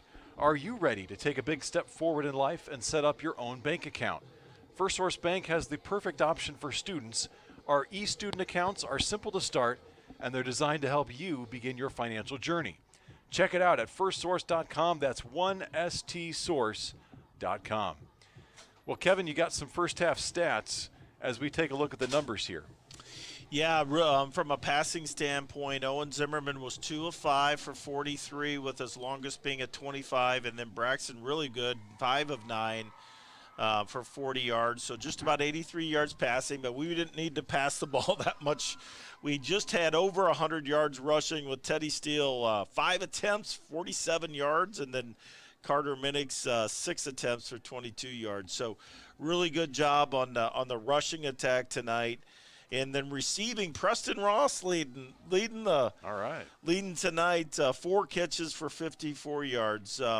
For Northrop, again, most of their yards have been rushing, most of them on one drive, but they had 20 attempts for 86 yards, and then passing really only 3 of 5 for 56 yards, and one of them was 33 yards. So defensively, again, just doing a great job. C.J. Davis with an interception, Brady O'Keefe with an interception, and Robert Pelkington.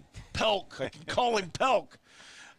6 tackles tonight, leading the Saints with total defense there. So just a really good half. Eric came out really going, put the pressure on them right away with a special teams touchdown, and then a defensive touchdown, and then the offense got going. And I think Coach would be pretty happy with that first half. Oh, without a doubt.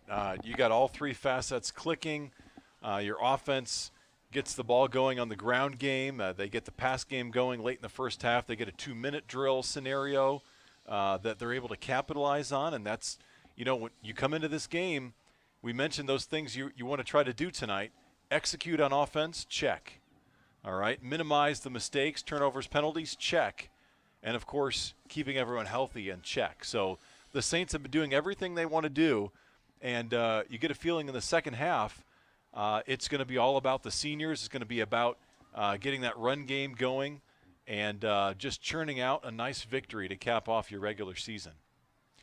So really nice sign by the Saints tonight. And I want to talk about the defense for a second, because this defense is performing at an incredible level. They just aside from that one drive, they have been playing lights out. And you go back to last week against Snyder, that defense did a fantastic job against the Panthers. Their first 3 series, they forced Snyder into a missed field goal, an interception, and a fumble. Yeah. And, to take Snyder scoreless into the second quarter, hold him to 7 in the first half. And honestly, Snyder only had 14 points heading into the fourth quarter, and 7 of those were on a blocked field goal return. I know, Eric. The Snyder offense only managed a single score against the Saints for the first 3 quarters, and you can't really, count the fourth quarter the same as the others, because the Saints gave them a couple short fields because it was late in the game. They were trying to make things happen. Right. So just the defense has been super impressive the last couple weeks. Yeah, Coach Nepper has just done a great job of getting his getting this squad together. And Eric, they've been playing with passion. And they don't if they do give up a big play, they don't get down. They come right back. I mean, they have just battled. They forced turnovers this year.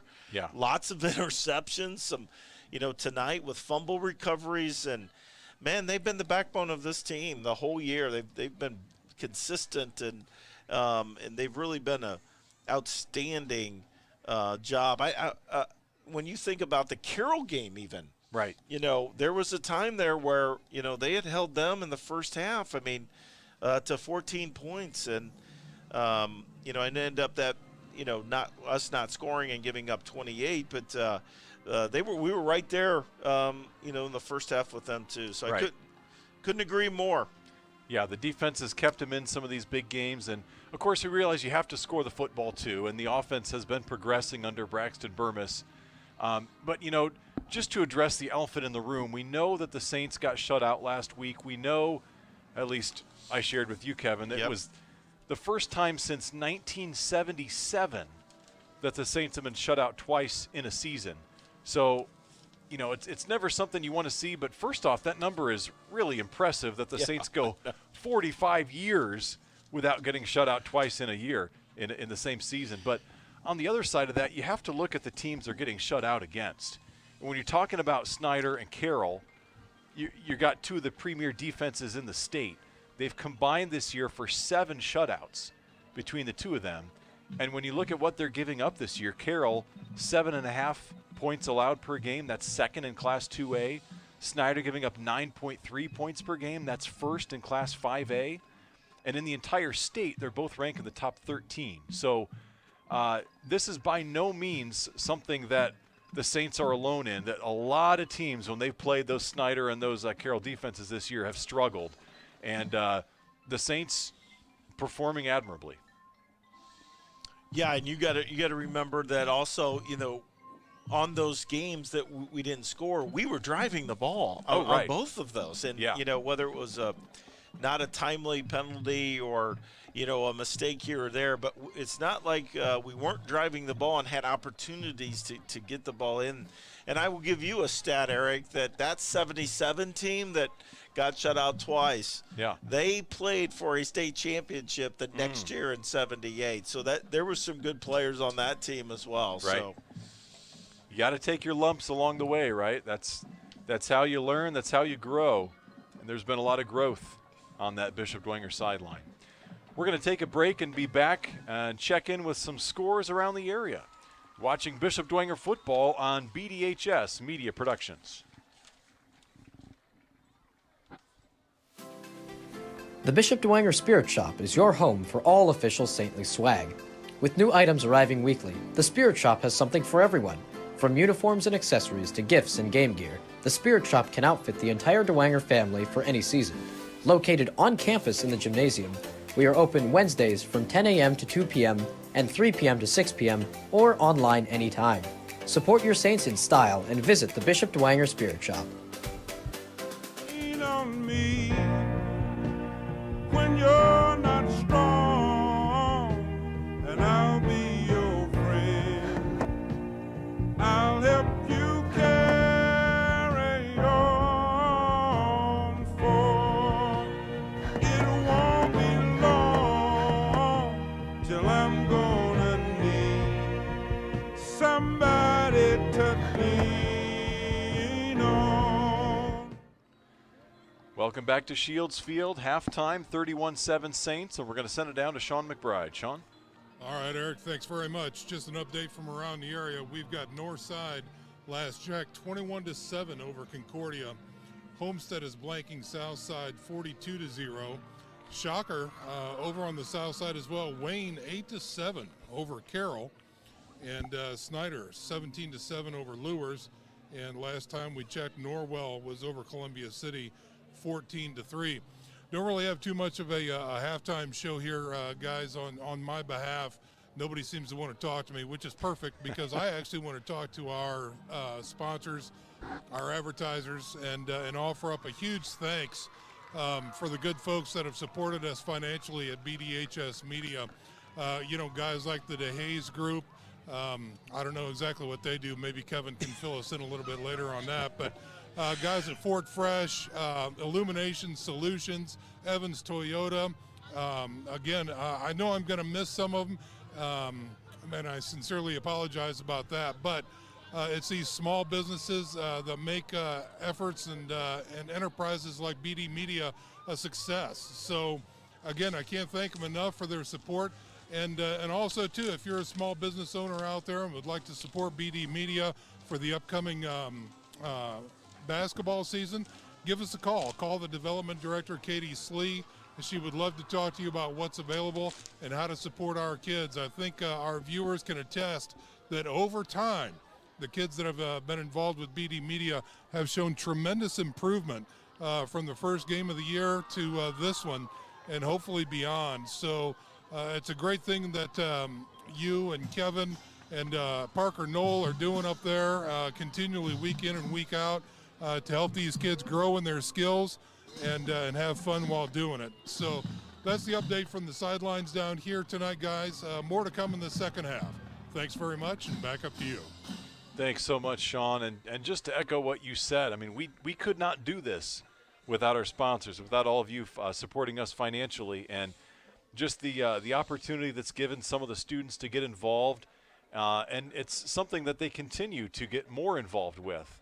And as we continue growing this program, students will not only be helping with camera, they'll be helping with running the computer, eventually getting some on-air experience, as we've seen in some of our other broadcasts, BDHS Media. They've got to do a volleyball game, a couple soccer games, and continuing to branch out and bringing Bishop Dwenger sports and other events. And that's the thing. This is not limited just to athletics. BDHS Media is designed to bring, basically bring the Saints to life through the platform of media and streaming services. So we look forward to continue to bringing that to you, continuing to get the students some real-life media experience, and it's something we're excited about growing as we continue forward. So, as Sean mentioned, a couple of scores there. Is that Wayne one stick out to you at all, Kevin? Yes, tremendously. And I know we may talk about this in the second half, but this Wayne team is really playing. They got a heck of a coach. I mean, yeah. Coach Haydock, Sherwood Haydock is really unbelievable. And, yeah, that's a shocker there. Man, they've been scoring points too, and this one looks like more of a low-scoring defensive game. Now, we don't know if Carroll is resting anybody, but they don't have to win this game to win right. the city, right? They've already wrapped up the SAC, but a win tonight would complete a perfect undefeated season, and that's something that has not been done in some time. I mean, Carroll, their last undefeated season, regular season, came long before they came into the SAC. Right. So this would be a big accomplishment for them. So we'll continue to watch that score, and Sean will keep us updated there. Speaking of keeping you updated, we do want to update you on the other fall sports happening around here by the Saints, and starting with cross country. So last Saturday up at Northrop, both the boys and girls cross country teams had their sectional, and in cross country sectionals, the top 5 teams advance, and the top 10 individuals who were not part of one of those teams also qualify for regionals. So the girls cross country team narrowly missed out on their team advancing. They placed 6th, so they did not advance as a team, but they still got 5 individuals headed to regionals, so almost their whole team still headed there. Fantastic. Yeah, so Emily Bruns, Ava Tippman, Anna McCarthy, Madison Felkner, and Gina Howe all placed within the top 41 runners, and they are all headed to regionals. So best of luck to those Lady Saints. Regionals coming up Saturday. That's tomorrow at West Noble. So best of luck to the Lady Saints. On the boys' side, the Saints did finish in 5th place. So the boys' Saints advances as a team to the regional race. They were led by seniors Pablo Suter and Brendan Nix, who finished 4th and 8th. So the Saints boys team had 2 runners placed in the top 10 in the sectional meet, and their whole entire team advances to the regionals. Again, that's tomorrow at West Noble. The races at 10:30 and 11:15. So best of luck to the Saints in regional action tomorrow. Speaking of action tomorrow, we also have the volleyball team. They came up with a huge win this week. They beat Concordia 3-1 just last night to open up their Leo sectional play. Huge win, Eric. Huge win. Absolutely. This was a Concordia team that handed the Saints a 3-0 defeat just 10 days ago.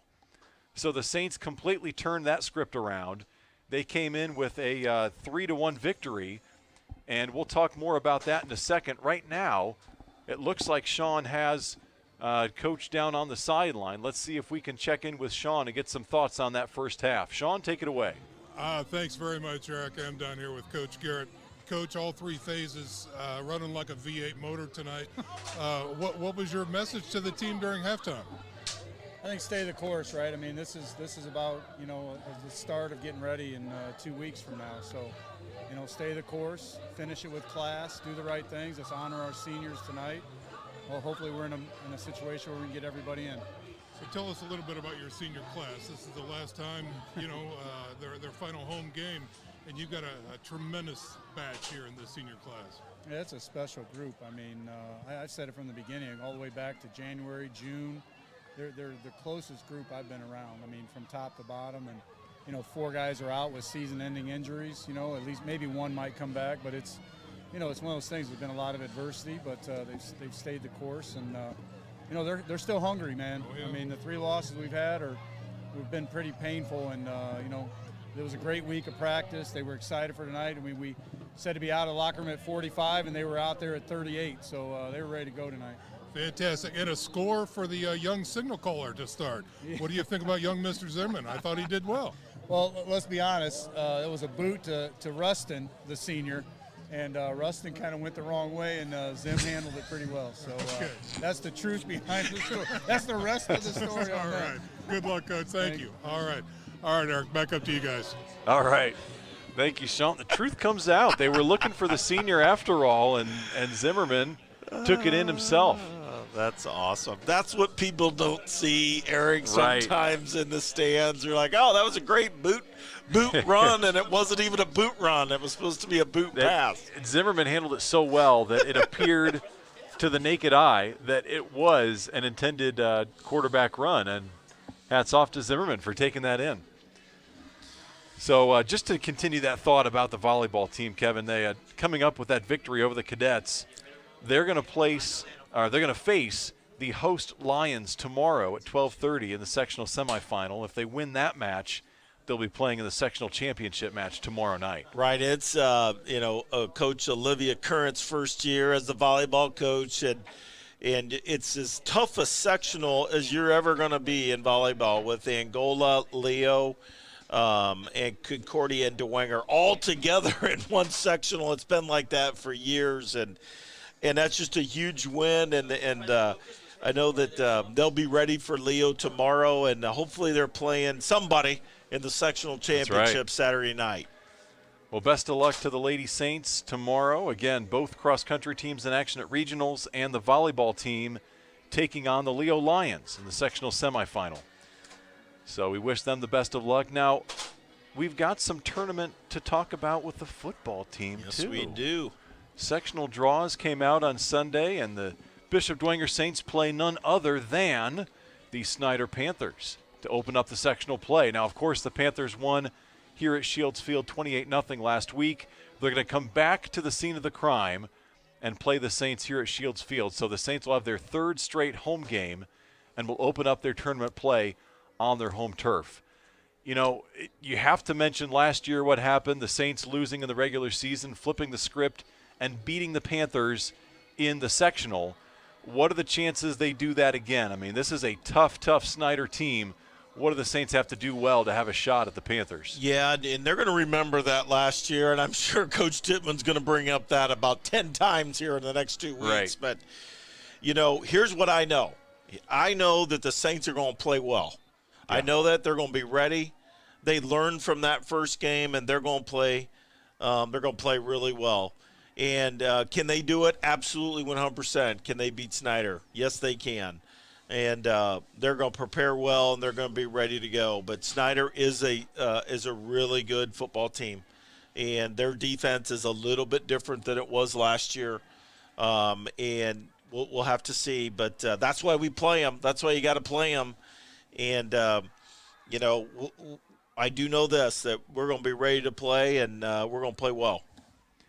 On the other side of the draw, you've got Anderson playing at Northside. So the winner of the Saints and Panthers will face the winner of that game. And, of course, the Legends a heavy favorite in that game at 6-2. Anderson coming into tonight at 3-5. So it'll be most likely an all-SAC sectional championship matchup. If Northside prevails, they'll face either the Panthers or the Saints in that sectional 12 championship. Yeah, this is what I love, Eric, about the tournament, is you start seeing teams that are in sectionals you've never even, I mean, you don't know anything about them. Yeah. You know, I know Anderson is, they're 3-5. Who have they played? You go to Max Preps, you start trying to compare, who have they played versus other teams in the state. And I think it's really good that everybody gets in the playoffs, and it brings that excitement to Friday Night Lights. Yeah, second season. I mean, it is literally is a brand new season. And, for the Saints, you could look at it from one lens and say, man, they drew a tough tournament draw getting Snyder in the first round. But I think for this Saints squad, they're licking their chops at another shot at the Panthers because they felt like they left a lot out unfinished on the field last week, and they would love a chance to get another shot at that. Boy, you're not kidding. And, as many times we drove the ball down and didn't get a single point. I mean, it gives you confidence that they can do it. And once they start believing, that's going to be the turn, is that they believe that they can win. That they do. Getting ready for the third quarter here. You look at Class 6A, you've got Carroll, undefeated Carroll, at least undefeated for now. They got a tough draw as well, taking on Penn at Penn. So the Kingsmen hosting that game. On the other side, you've got Elkhart at Warsaw. Kevin, it's about as tough a sectional as they come because every team is 6-2 or better. Yeah, this was when I saw this draw or this who was in this sectional, I'm like, that is going to be tough. Penn traditionally has been very tough, and again, you try to know what's going on up in their region. Is 6-2 really good, or is it a down year for Penn? And I'll tell you what, Warsaw, they run this attack, this option attack, which is really, they run it great, and it's really hard to defend, and you just never know what happens there. And your alma mater Elkhart here, Eric, they're 7-1, bringing something to the table in that Class A sectional. But you got to give Carroll you got to think that they're the favorites in that piece based on how well their defense is. Right. But again, you just never know until you have an SAC team playing out of conference. And that's, the last couple of years for Bishop Dwenger, they've had to play to the regional round just to get an opponent that's not from the SAC. Right. So here we go, third quarter underway. Kickoff is bobbled a bit and picked up. Schmink brings it across the 20, still on his feet at the 24-yard line. Now a flag on the field. Yeah, I hope that's not a face mask. I'm hoping that's a hold. So we'll check the penalty here. And yeah, push in the back. Right. So this is normal. Coach coming out with his first team defense. Play really hard here in the third quarter, and then see where you are going into the fourth quarter with getting some subs in. But got them backed up here, and last time they had the ball down here, Northrop drove it all the way down. So we want to make sure our defense is on tap here, ready to go. Bruins start this drive at the 12-yard line.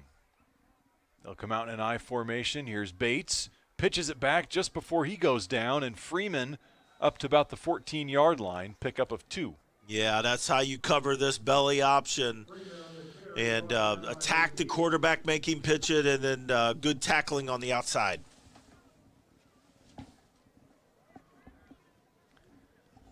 Second and 8, Bruins.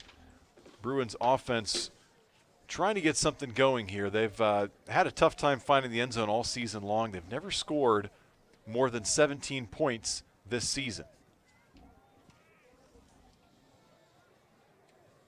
I formation on 2nd and 8. Looks like Saints coming with a blitz. Play action. Bates rolls to his right, finds his man, and is met immediately. Yeah, this time when they're sneaking their fullback out to the flat, we had great coverage there, and Hinton had nowhere to go. And, again, good third down here, 3rd and long, 3rd and 5 or 6 here. So good job by the Saints here initially here in the second half.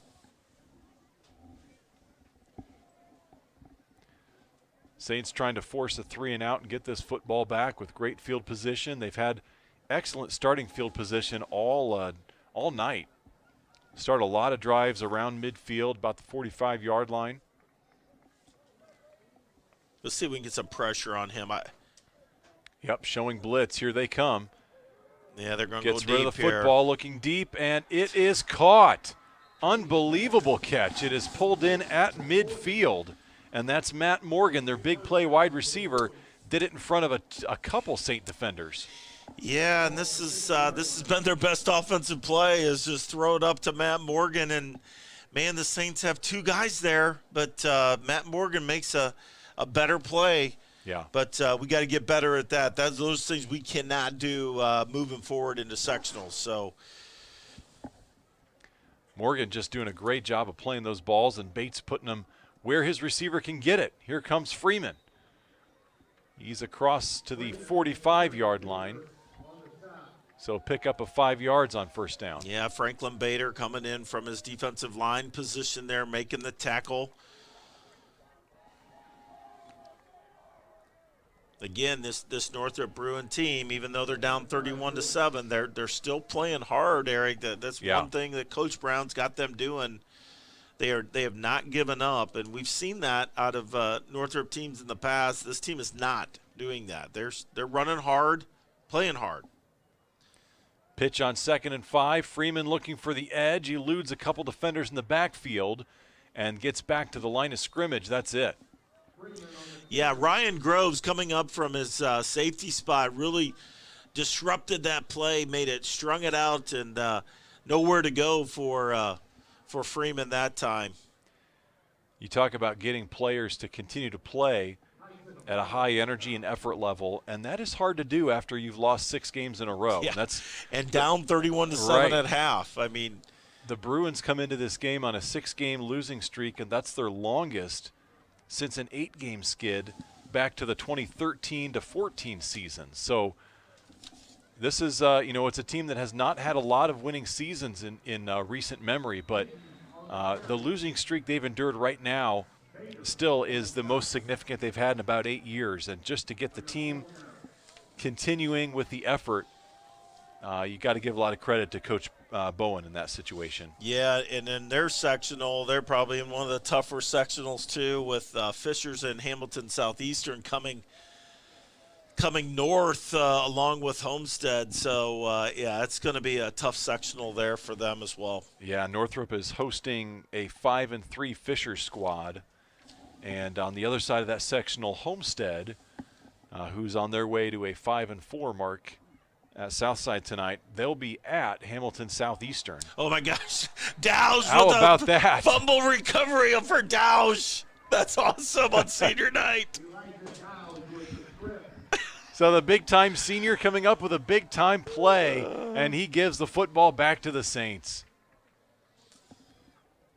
Good job by the Saints D there. Giving up one big play, but not bending anymore.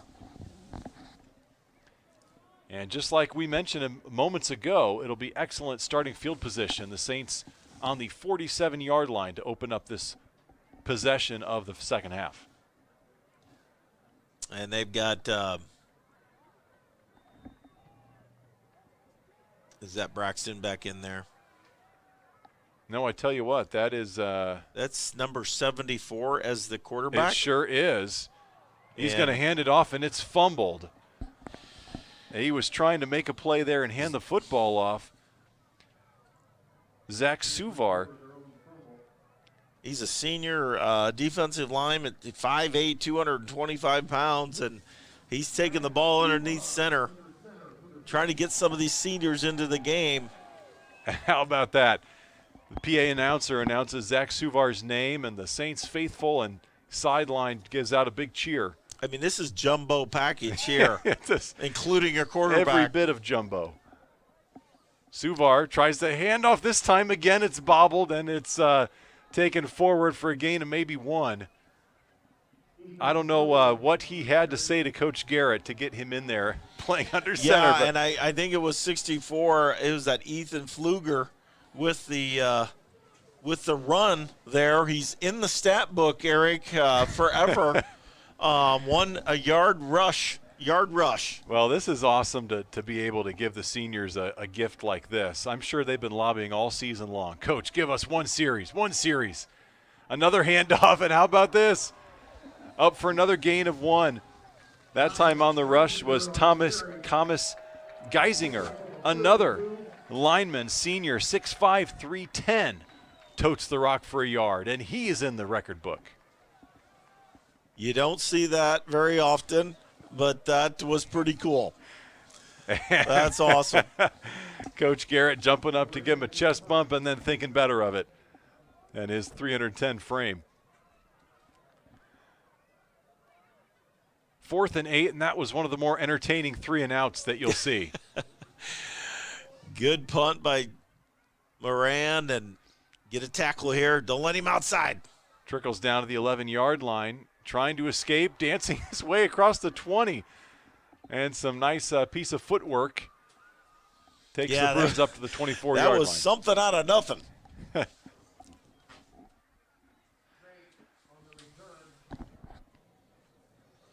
Boy, I'd love to hear from Sean McBride if he can get the scoop from Coach Garrett on how that series came about.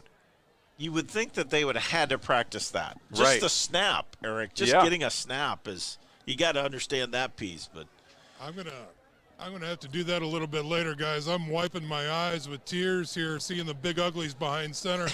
I love it too much. That's awesome. I will tell you, this is a special night, senior night. You know, the parents get to go to Mass and witness that piece and experience. It's pretty special, actually. 1st and 10 Bruins. Little wildcat for them as well. Direct snap to Schmink. He'll take it 7 yards across the 30-yard line to the 31. And just to tag on to what Sean said, this is something that you don't get any other time of year. This is senior night. And kind of just a nod to those guys who have put in the hard work for 4 years, you know, just wanting one crack at the football. And even though it's the seniors toting the rock there, you give credit to the juniors and the sophomores who've been scoring touchdowns tonight to set it up, so to make that possible for their upperclassmen teammates to get that chance. Absolutely. Now, good defense there all around. Trent Tittman there with the tackle. Again, a wildcat trying to go to the short side, but Trent's right there. The kid's played unbelievable this year. He has. He has been everywhere. Trent and Toby Tittman, both juniors, so we'll have the Tittman duo backfield back again next year. It'll be 3rd and 5 for the Bruins.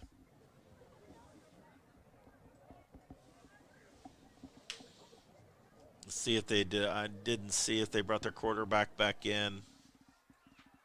Yep. Yeah, Bates is back in, so we're going to see more of that I formation and must. And a flag. I think it's delay of game. Yeah.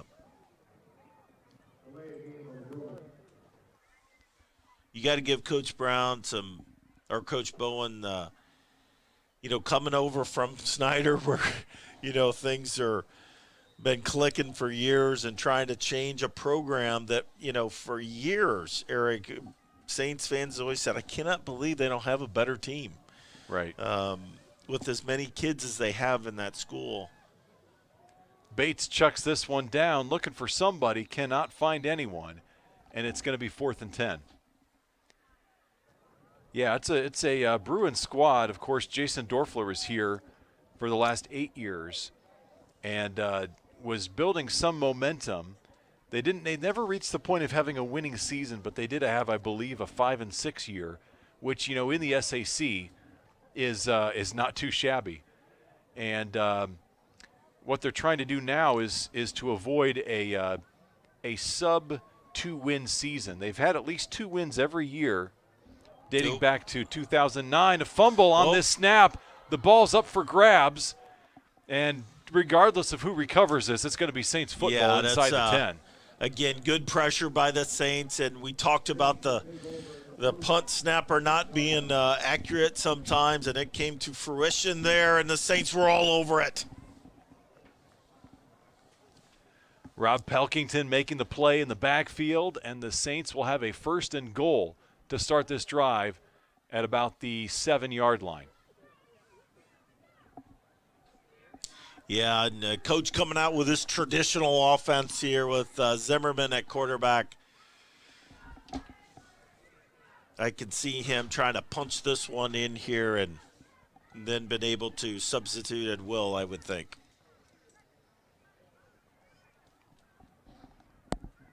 .354 to go in this third quarter. I formation for the Saints. Zimmerman goes to the air. Jump ball in the end zone, and that's going to be a pass interference. The defender did not allow the receiver to turn around. It looked like he was intending that. Trying to get a number. That's 87. Keegan McMahon. Yeah, Keegan, senior, is 6'3", 150 pounds, and good job. I mean, that was pass interference there, and Zimmerman's got to get that ball up a little higher. Let Keegan go up and get it. Yeah, if I recall correctly, that was the one touchdown pass that Zimmerman had this year was to Keegan McMahon earlier this year. I formation, and that is going to be a straight ahead touchdown for Toby Tippmann, barely touched on his way to the end zone. Yeah, good surge by the offensive line there, having some fun, on senior night here, and really good job there.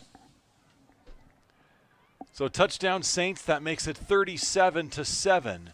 Saints open up a 30-point lead, and they'll come in for the PAT. Yeah, we're going to get a look at Braden Aguirre, who's the next man up in the kicking game next year. He's a sophomore. Aguirre, sorry, thank you. And that PAT is good. Thank you, Coach Knoll. Aguirre connects on the PAT, held by Zimmerman, and the Saints on top 38-7 with 3:47 to go in this third quarter. We'll step aside. You're watching Bishop Dwenger football on BDHS Media Productions. Can First Source help me get more space? We can help with that. Does First Source have banking that can keep up with me? This is open around the clock. Business is booming. Can you help me expand? No problem. Can First Source help me turn this into my own business? We're here for you. No matter what kind of banking you need, First Source Bank can help. We are back at Shields Field. 38-7 Saints, as Kevin tells us about how tall he was back in his high school days. Oh, Eric, Coach Herber, my basketball coach, he always added 2 inches to the roster to make us look bigger. That's what we were talking about in the break. Some of those heights may have an extra inch or two on the roster. Yeah, I was 6'3" in basketball, and I'm pretty sure I've always been 6'2", so the magic of the roster, the stretching the truth a little bit. I don't know if it's for intimidation purposes or just to make it look like you've got more height than you do, but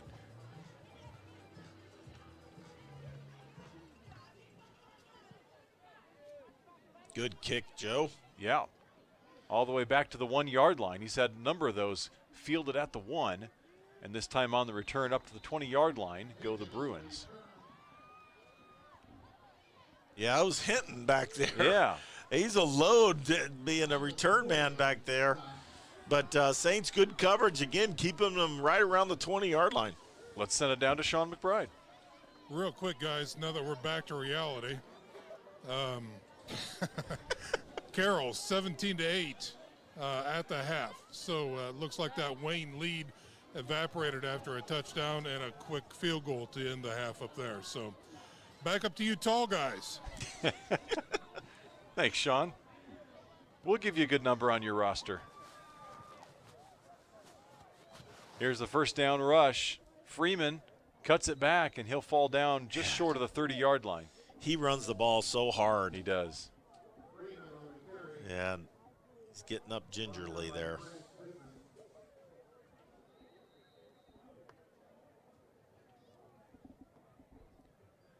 Bruins offense as a whole just averaging a little bit over 3 yards a carry this season. It's kind of hard to imagine with the likes of Hinton and Freeman in the backfield.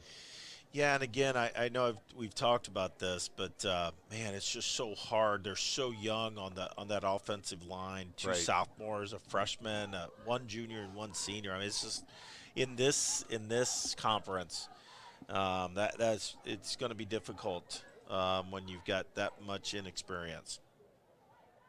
Looks like they're working out some cramps.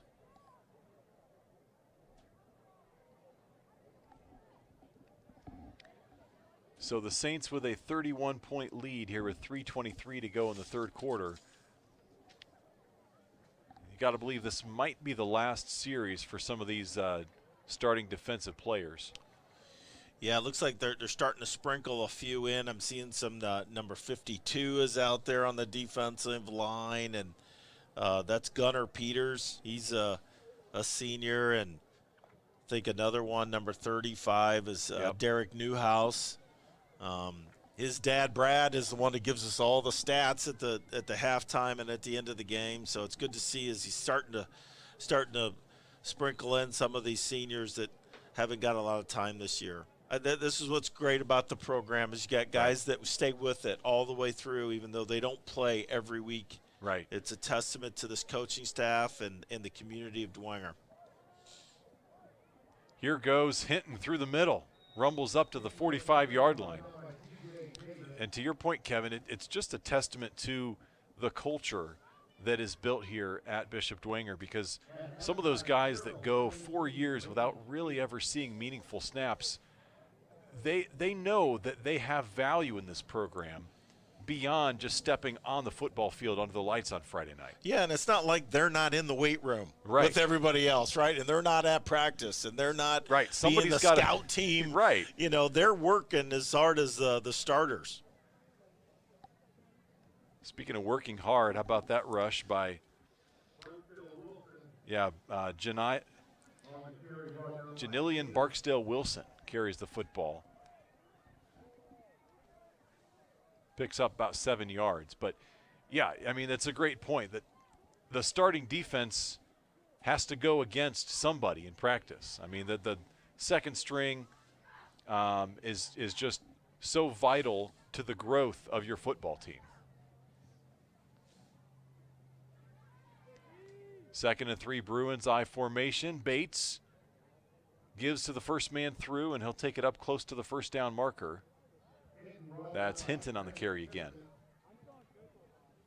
Yeah, Hinton is just a junior as well, so he'll be back. He'll be one of their cornerstones next year as one of their running backs and defensive players.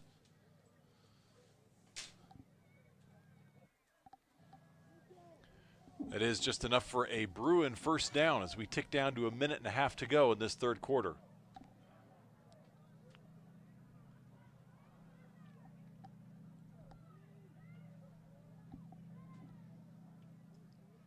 Bates hands it off, hitting again, and he pulls a couple blue jerseys with him inside the 40-yard line.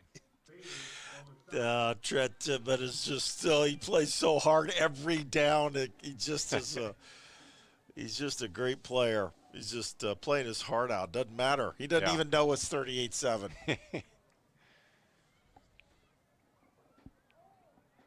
Inside 1 minute now to go in this third quarter. You got guys like Trent Tittman, Christian Lozada, who are just all over the field, and they'll both be back in the blue jerseys next year for Bishop Dwenger. That defense is going to be in good hands. Here's a handoff. Close to a first down, the mark him a yard short. And by the way, just for the record, Kevin, when I talk about these juniors that'll be back, I'm not trying to bury the season right now. This isn't the end of the road yet. No, it's not. And I'll throw in the two very good linemen coming back, and Wyatt Tittman and John Paul Henry. They're going to be anchoring that. They got great experience this year, and they're going to be anchoring that offensive line next year. And you may see them play some D-line as well next year. And we got two really good cornerstones there for the offensive line. 3rd and a yard is what the Bruins will have when they start the fourth quarter. And for now, the Saints walk into the huddle with a 38-7 lead through 3. You're watching Bishop Dwenger football on BDHS Media Productions.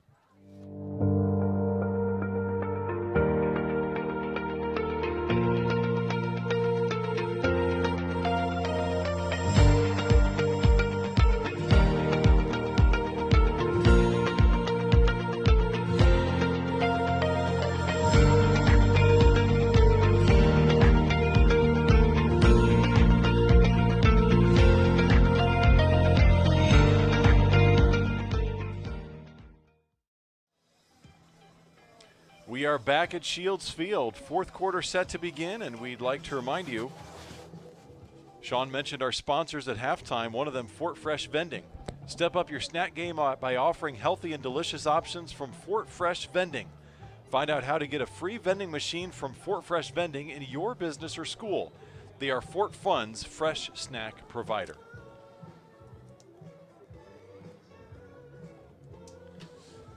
So checking out some of the new faces in there for the Saints defense. Looks like some wholesale substitutions were happening. And here come the Bruins on a 3rd and 1 broken play, and the Saints defense tries to stop him short of the first down. Looks like he got just enough to move the chains. Yeah, it was a broken play, and Bates made something out of it and just got a first down. Good coverage by the Saints, though. And they're actually going to mark him a couple inches short. Wow. So that's not where they started, Eric. I'm just saying.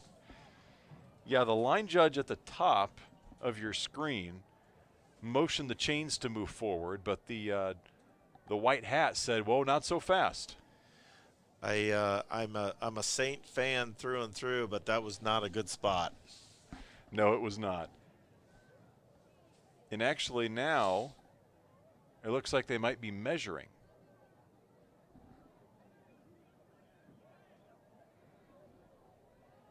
And they are. Well, I'm not sure we've had a measure. I can't remember the last time we had a measurement. Well, folks, since 1968, Tippmann Group's experience and expertise in the food, property, and construction industries are unmatched. As a family-owned business, they provide that personal touch with all customers, which will keep you coming back year after year. Thank you to the Tippmann Group for supporting our Saints. Measurement is done. They confirm it is 4th down. It is 4th down.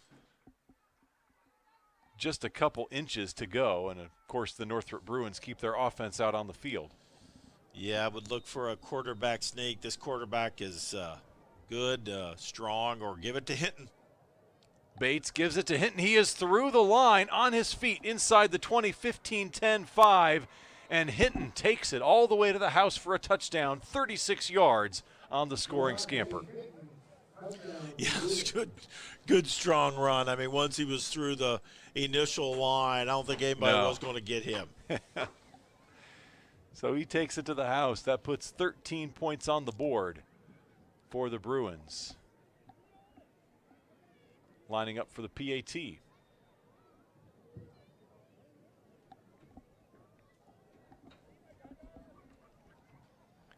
Zane Harth on the hold for the Bruins. Gets it down, and the kick is up and good. So Jacob Gump converts, and that makes the score 38-14 with 11:14 to go in this fourth quarter. And I'll tell you one thing, Kevin. This is just a nod to Coach Garrett and this coaching staff. They're not afraid to allow some more points on the scoreboard in the fourth quarter. There's some coaches in the area that want to preserve, the shutout or preserve the 7 or 6 points on the board when the game is no longer in doubt, and not willing to put in that second string defense and allowing the scoreboard to look a little bit closer than it really was. Coach Garrett's never had that mentality. He wants to get his second string in there and get them reps regardless of if it brings the score closer. And in my opinion, that's what makes these guys ready to take a step up to the next level, come the next year, because they've got that experience in late games. Yeah, I couldn't agree more, Eric. This game was well in hand. He knows it. The staff knows it, and this is just a celebration and also a time to get these guys in there. Get them some time. Yeah, they played hard, as you said. They've been here all year, and this is the right thing to do. It's the right thing to do, and that's what I like about it. Especially for the parents as well. You support a team, and you should see your kids get in this kind of game. So 38-14 is your score.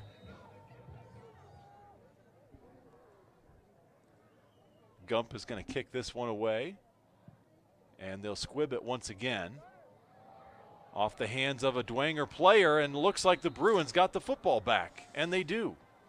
Yeah, that was unfortunate. That was not an onside kick at all. They were just squibbing it to make sure that there was no return. And, you know, again, this is what happens when you get substitutes in, and he just didn't handle it very well. And good play by the Northrop coverage team. They got down there and covered it up. Well, that's one of the goals of the squib kick. Not only are you trying to keep it away from the dangerous return men, but you're also, you know, you never know how that ball's going to bounce. Took a little bit of a funky bounce there and bounced off the Dwenger player. So here we go. Bruins have the ball on the 35-yard line. There's a fumble right back. back. And a fumble, and the Saints get the ball right back. Big time play there, and that is Thomas Pori.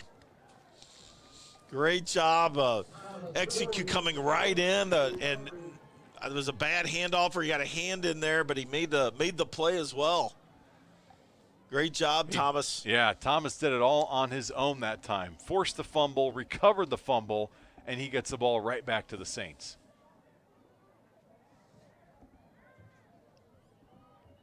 Yeah, this is a whole new offensive team here coming out. Although Burmis does stay under center. He does.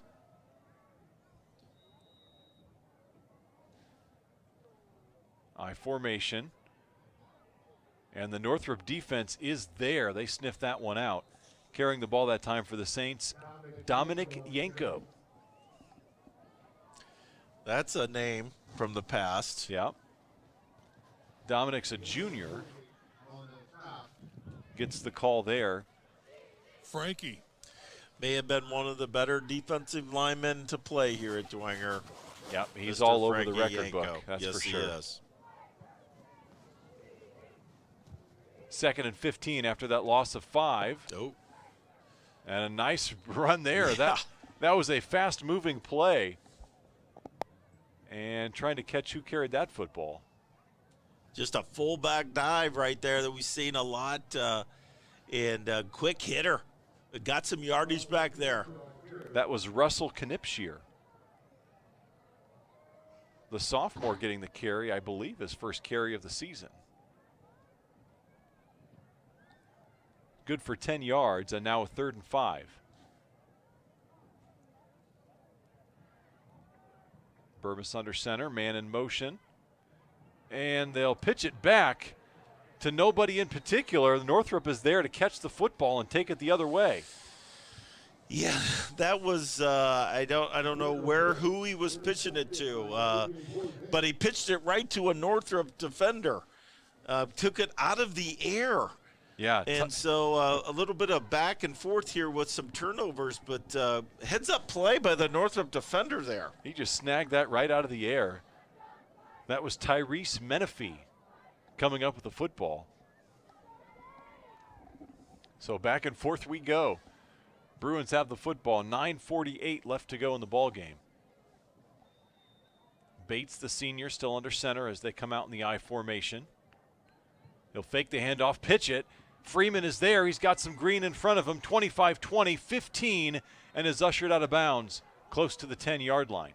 Yeah, really good execution on the option there. Again, Northrop still got it, just still has their first team in there. And once he got around the corner, Freeman, there was no one there. So Saints backed up here a little bit. 1st and goal on the 9. This is great experience for these guys, though. Right.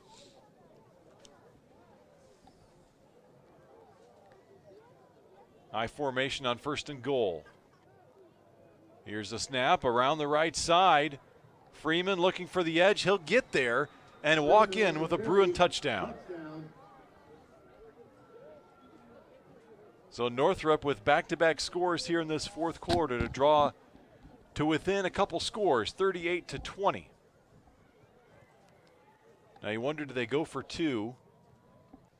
Well, they got their kicker out there already, but you're right. You would want to try to go for 2 to get it to a 2-score, 16 points. Right.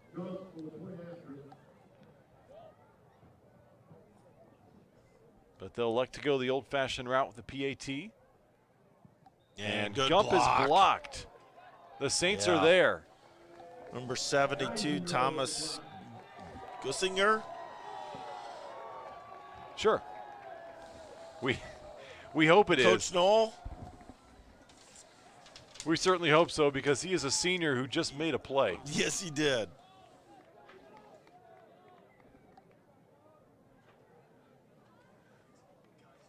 Geisinger. Good job, Thomas. Yep. Good penetration, got his hands up and knocked that ball down. And I think he was one of the ball carriers on that. I think he was. On that one drive in the third quarter. I really hope that either Coach Garrett or maybe a senior can talk about that drive, because that was it caught us off guard a little bit, that's for sure, up here in the press box. Yeah, and Coach not taking any chance. He's got his hands team out there just in case they try to do an onside kick, although the last one was not an onside kick. That was a squib kick that just got away from us. But he's this is good practice as well for the hands team to make sure if they do try to onside, we're well prepared. And remember, you can't touch it.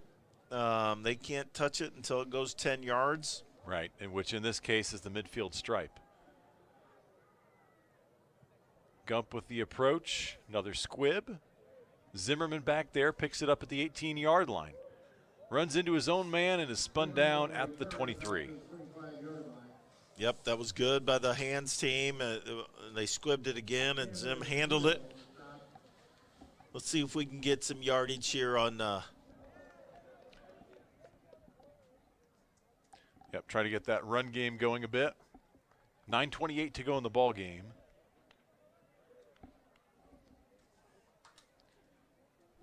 (38-20). Going back with their jumbo package just to, I think, get this ball out of that end of the field there. They got their, I don't know what happened there. They heard a whistle. Yeah, the ref blew the whistle to start winding the clock, and all the players thought there was a flag.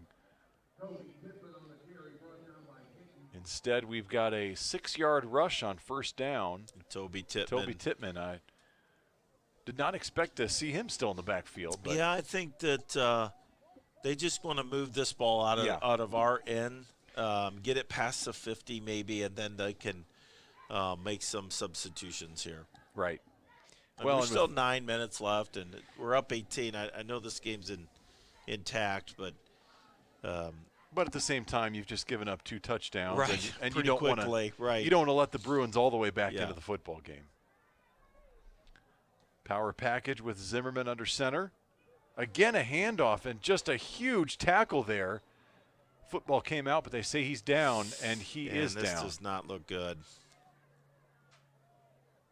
That's Toby Tittman. And again, they just stack in the line right now. I mean, there's had to be 8 guys on the line that time, and he shot through. And they'll take a look at him. The medical staff is out there. The Dwenger players take a knee on the sideline, as do most of the Bruin players. Never something you want to see, especially when you're up by 18 in the fourth quarter.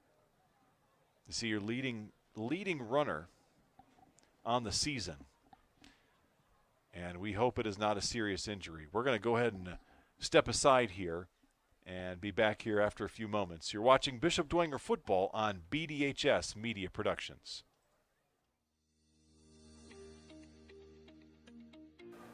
You know, there's 3 kinds of people in this world. Those that get the numbers and those that don't. If you need professional help when it comes to the numbers, whether it's payroll, accounting, or professional or personal taxes, come see the experts at Management and Tax Services. Proud to be Dwenger supporters for over 60 years.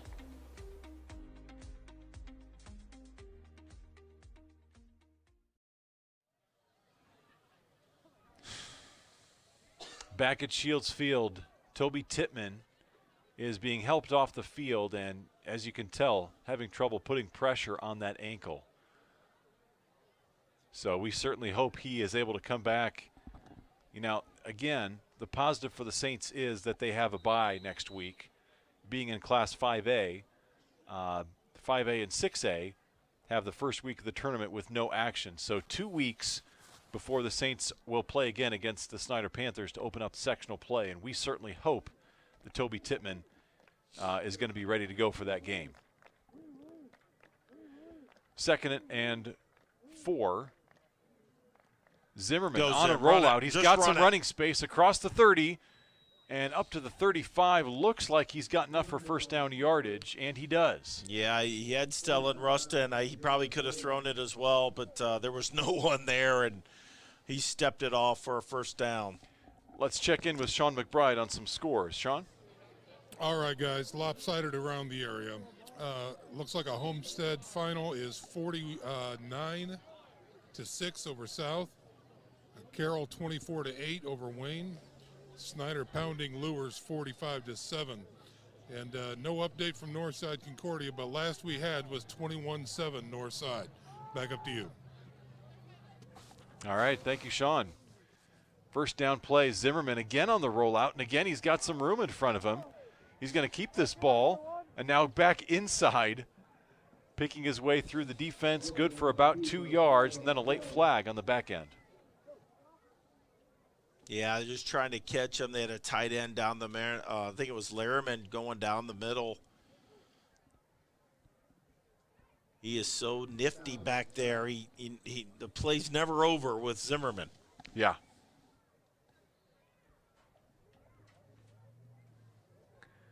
So Zimmerman seeing some extended action at quarterback. And, you know, we've talked about it a little bit, but when you talk about the seniors on this team, you've got to mention Sam Campbell. And your starting quarterback on the season goes down with the injury at the Carroll game. Just a huge vocal leader for this team. And as big of a loss as it was on the field, you feel for him, obviously, as a senior. He's got to watch senior night from the sideline. But still very much providing leadership in the locker room for the Saints. And, you know, giving pointers whenever he can for the two guys that are stepping in behind him in Braxton Burmis and Owen Zimmerman. For sure. I mean, he's never left this team, right? He's always been there, and they'll need his experience coming up here the next couple weeks, helping the quarterbacks. Yeah. I think that was Yanko is in there right now at tailback, I think.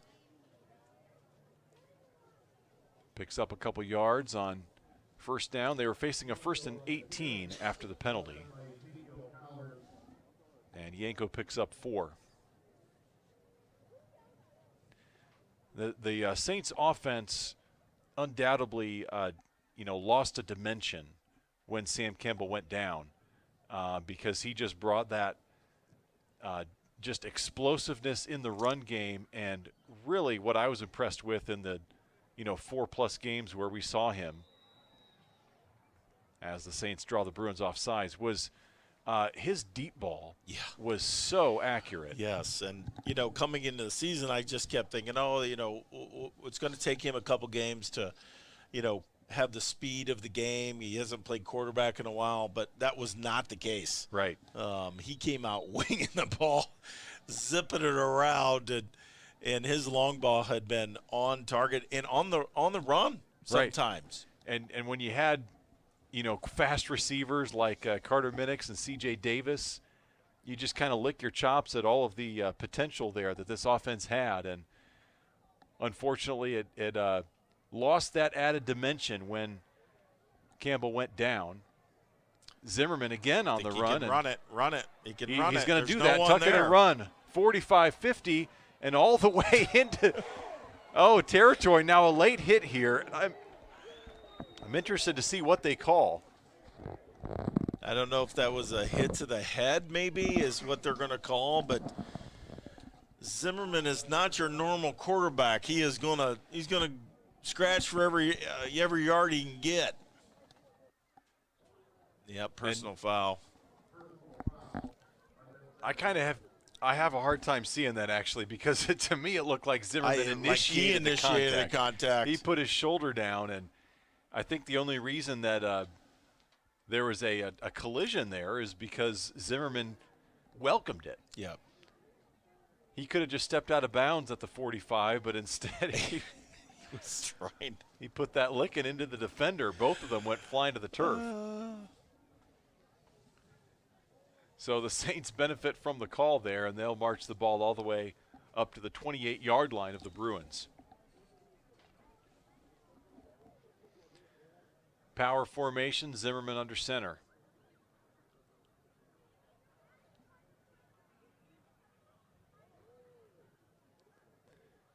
Here's the handoff.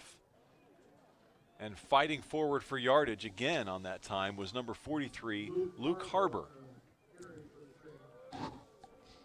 Another sophomore getting the carry. And just to continue that thought, Kevin, about Sam Campbell, a lot of teams, when they lose their senior starting quarterback, it's easy to mail it in. It's easy to lose confidence. This Bishop Dwenger team, you know, they might have lost a dimension to their offense, but they did not lose stride. They kept on going with Braxton, and right now, even with Owen Zimmerman in his limited action, they've just kept on trucking. They have. They really have. And I'd like for others to see if their first team quarterback, you know, went down, and still the success that we had, you know, after Sam went down. It's actually pretty impressive. Yeah. Earlier games this year, we made the job pretty tough on our maintenance crew. So they'll flag the Saints there. Stellan Rustin on the false start. Pushes them back to the 29, 2nd and 11. 5:23 and running on this clock. Bruins showing pressure.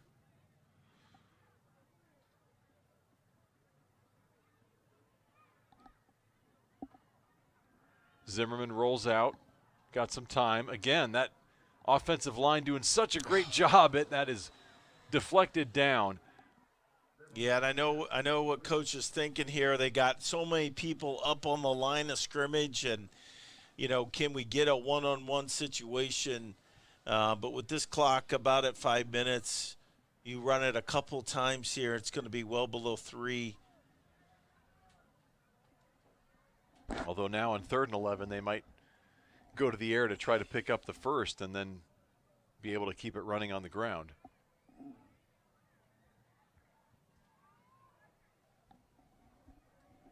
Staying with their power package here. He's not got out of this formation here. Yeah. Pitch back. Get up in there. Yanko takes it, or I'm sorry, that's Harbor again. Luke Harbor takes it inside the 25. So that'll make it a 4th and 5. Saints are in Joe Moran's field goal range, but I think they'd prefer just to keep this football and churn out the last couple minutes on the ground.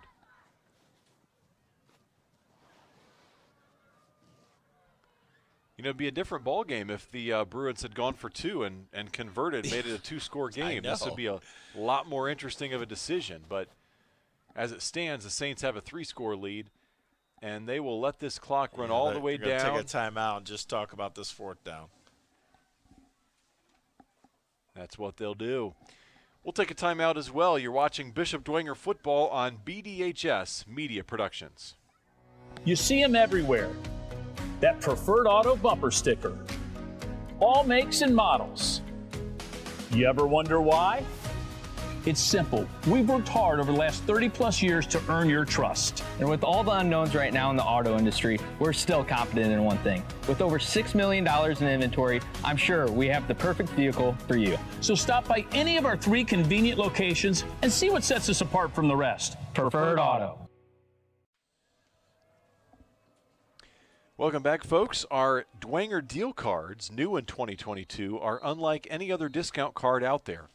Our deals feature alumni and family-owned businesses that support our local economy while raising funds for the athletic program. Contact the athletic department or go to bishopdwenger.com to pick up your Dwenger deal card today. So after the timeout, the Saints field goal unit comes onto the field, and the senior Joe Moran is going to attempt a 40-yard field goal here from the left hash. Movement before the snap, that's 5 yards, and that might be enough for a first down. First down. We'll see if the 5 yards does give them the first down. I mean, it's 4th and 5. And, yeah, they're motioning the chains crew forward, so that is a Bishop Dwenger first down. Yeah, good discipline by the Saints there, and good job by the center not to flinch and that's a kind of a backbreaker for the Northrop Bruins there. Just stopped them and forced a field goal. Yeah. Well, as you take a look at some of the other area teams and their sectional draw, one of the intriguing ones for me is our parochial brothers, Bishop Luers. You know, they're going to finish the season 4-5 with a loss to Snyder. And here's the 1st and 10 play. It's going to be a handoff, and they'll string it out for a loss of 1 on the play. So Bishop Luers is hosting Prairie Heights, and then they're going to have a matchup against probably Churubusco. And waiting on the other side of the draw, the Eastside Blazers. And you know that those two teams have had some classic matchups the last couple of years in the sectional 35. Eastside sitting at 6-2. Bishop Luers again, they're going to be 4-5 after the loss. But that is a potential sectional championship matchup that I think a lot of people are looking to. You don't know how that's going to pan out because, again, you just don't know with these SAC teams. You really don't. I mean, some of the teams that Luers has played,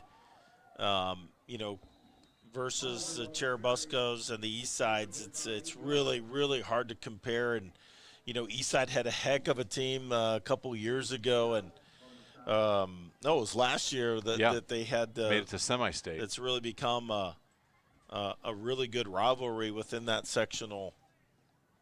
I would bet that our Luers has a really good shot at that sectional title this year with the playmakers that they have. Yeah, and whoever wins that potential matchup is going to have a great shot at advancing even deeper in the tournament. There's a run on 3rd down, just enough for a first down. So that's Luke Harbor again, the sophomore. 1st and goal for the Saints. Eastbrook is the potential team that'll be waiting in the regional round for the winner of that Luers East side. Again, you still got to play the game. Yes, but, you do. But those two teams are, they appear at least to be on a collision course in the sectional championship for, the 3rd time in 4 years, I believe. Zimmerman letting just as much off the clock as he can here. 1st and goal. A.J. Lay gets and one how about on that? senior night. The senior A.J. Lay bowls into the end zone for 6. Again, just switched to fullback a couple weeks ago, heading into the Battle of Bishops. Takes that one for 6. I think, Eric, one of the most intriguing ones for me is Wayne in the sectional 19 in that 4A. I know they're 2-6, and all those teams are going to look at 2-6, but that's a really good team, and they can put points on the board. And I'm not sure anybody in that sectional has seen the competition that Wayne has seen this year. Right. Aguirre boots that through, and that makes it 45-20. The Saints on top with 2:07 to go. Yeah, when you look at a team like Wayne, of course, Lamarian Nelson, I doubt that Columbia City has faced any running back capable of what he can do. And, of course, Columbia City playing Norwell tonight for the NE8 title. Right. So they're going to they've got a big emotional game tonight, and then they've got to turn around, travel all the way to the far side of Fort Wayne. You're looking at a 45-minute drive there to take on the Generals at Wayne Stadium, and that is an intriguing matchup in Class 4A. Columbia City, one of the favorites in that sectional, but of course you've got Angola and Leo as well. And then there's New Haven, who at 4-4, they've got some dangerous playmakers. Yeah, they may have one of the best receivers in the area, right, along with Johnson from Northside. And yeah, that sectional 19, it's pretty interesting. It's going to be one to watch. Then you've got in Class 3A, Concordia is going to be at Woodland. And, of course, Concordia looks like they're going to finish their regular season 3-6. But that's a winnable game for the Cadets. Sure is. If they win that, they would likely take on the 3A buzzsaw that is Norwell. Norwell picked by a lot of folks as a team that might be able to take it all the way to Lucas Oil. Of course, they'd have to get past Chittard to get there. Yeah. As Joe Moran takes this one into the end zone. That's what's kind of stopped Concordia here a couple times, is playing Chittard coming up from Indy. Other area teams, other SAC teams and their matchups, you've got in 4A Southside at Leo, and that's just a tough draw for the Archers. Winless on the year. They'll finish 0-9 with the loss to Homestead tonight. And, normally Southside potentially might have a draw that could get them a win or maybe 2 wins in the sectional, but having to go to Leo and take on the Lions, it's a tough match for them. It's going to be tough. Of course, we already talked about Class 6A with Carroll at Penn, Homestead at Hamilton Southeastern, and then Northrop, this Bruin squad welcoming Fishers to the Spooler Stadium. Yeah, and I know Hamilton Southeastern has a big game this week. I think they have Center Grove tonight, but they're a really good team, and that's a tough sectional for Northrop and for Homestead this year. Right. It's going to be tough. Yeah, Hamilton Southeastern, a perfect 8-0 heading into their matchup tonight.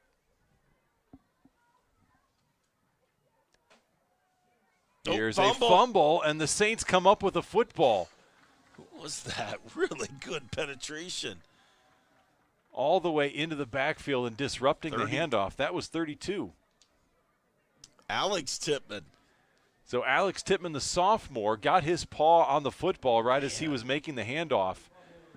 And the fumble recovery, the Saints get the ball back. So a minute and a half here. The clock is running. And it should not be. And that's what the officials are blowing their whistle for. It's a 25-point lead, so it does not have the 35-point running clock into effect. I don't think they'll bother to add any seconds back onto the clock, though. Saints have a couple knees in the victory formation, and they'll walk out of here with a 45-20 victory. Vincent Craw in there at quarterback, a junior. So the Saints get 3 different quarterbacks in at on senior night here as we tick down to a minute and a half to go. You know, a lot of I think that Adams Central is the easy pick. Yeah. If you're going to pick one team from the area to make it to Lucas Oil, Adams Central has just been dominating in Class 1A. So they're an easy pick there, but if you got to pick somebody else from the area, you might look at Norwell, or I still think that Bishop Luers has a nice shot in 2A. I really do too. The development of their quarterback and just the playmakers that they have, and they play. Here in the SAC, it's hard. They've given up some rushing yards, but. When they get into 2A, they're going to match up a little bit better physically, and man, their speed just is going to shock some people in that sectional and regional. And the Knights have just, they've just seesawed their way through the regular season. Loss, win, loss, win, loss, win, loss, win, and a loss tonight. So, assuming they can pick up the win in their sectional opener against Prairie Heights, then they're going to have a chance to finally break that streak against probably Churubusco and pair together a couple wins in a row. Speaking of a win, we've got one tonight for the Saints on senior night, final home game of the regular season, final game period of the regular season. And as we hit zeros on the clock, it's the Saints coming out victorious 45-20 over the Northrop Bruins. We'll step aside, be back to wrap things up here from Shields Field in a moment. You're watching Bishop Dwenger football on BDHS Media Productions. St. Anne Communities is a senior living community including a rehabilitation center, memory and dementia care, assisted and residential living, as well as a nursing facility that served the community for over 54 years. While offering a Christ-centered environment that is the only place in Fort Wayne that offers daily mass and sacraments.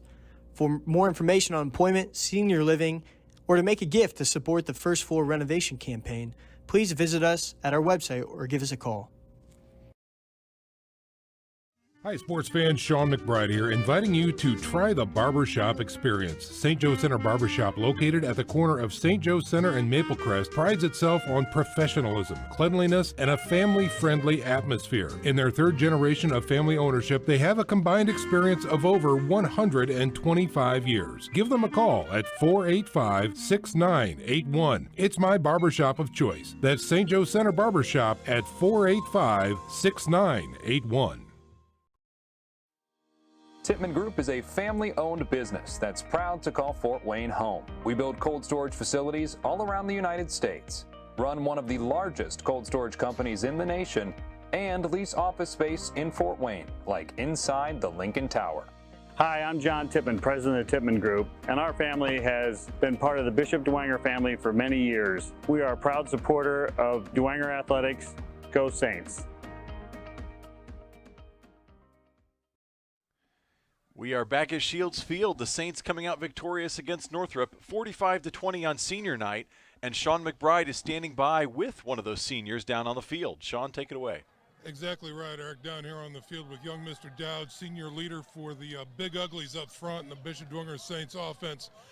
Young Mr. Dowd, it's senior night. Reflect on your time here at Bishop Dwenger. Oh, it's been amazing. So much character building, so much team bonding with my brothers, growing in faith and in brotherhood. I've loved it, every minute of it. Let's talk a little bit about tonight's game and the big push you guys had up front. You can pretty much own this field tonight. How did it feel?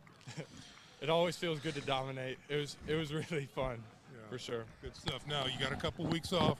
You're facing a big opponent in the Snyder Panthers. You always play them tough. Tell us what's the mindset. What are you guys thinking about going into the next game? It's going to be a nasty game. We're going to have to be physical, sound in all three facets of the game. We're gonna have to want it more.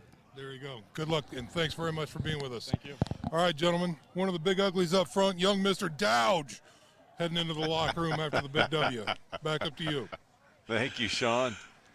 A little nod to Kevin there with Mr. Dowd. Dowd gouged out a lot of space tonight on the offensive line, that's for sure.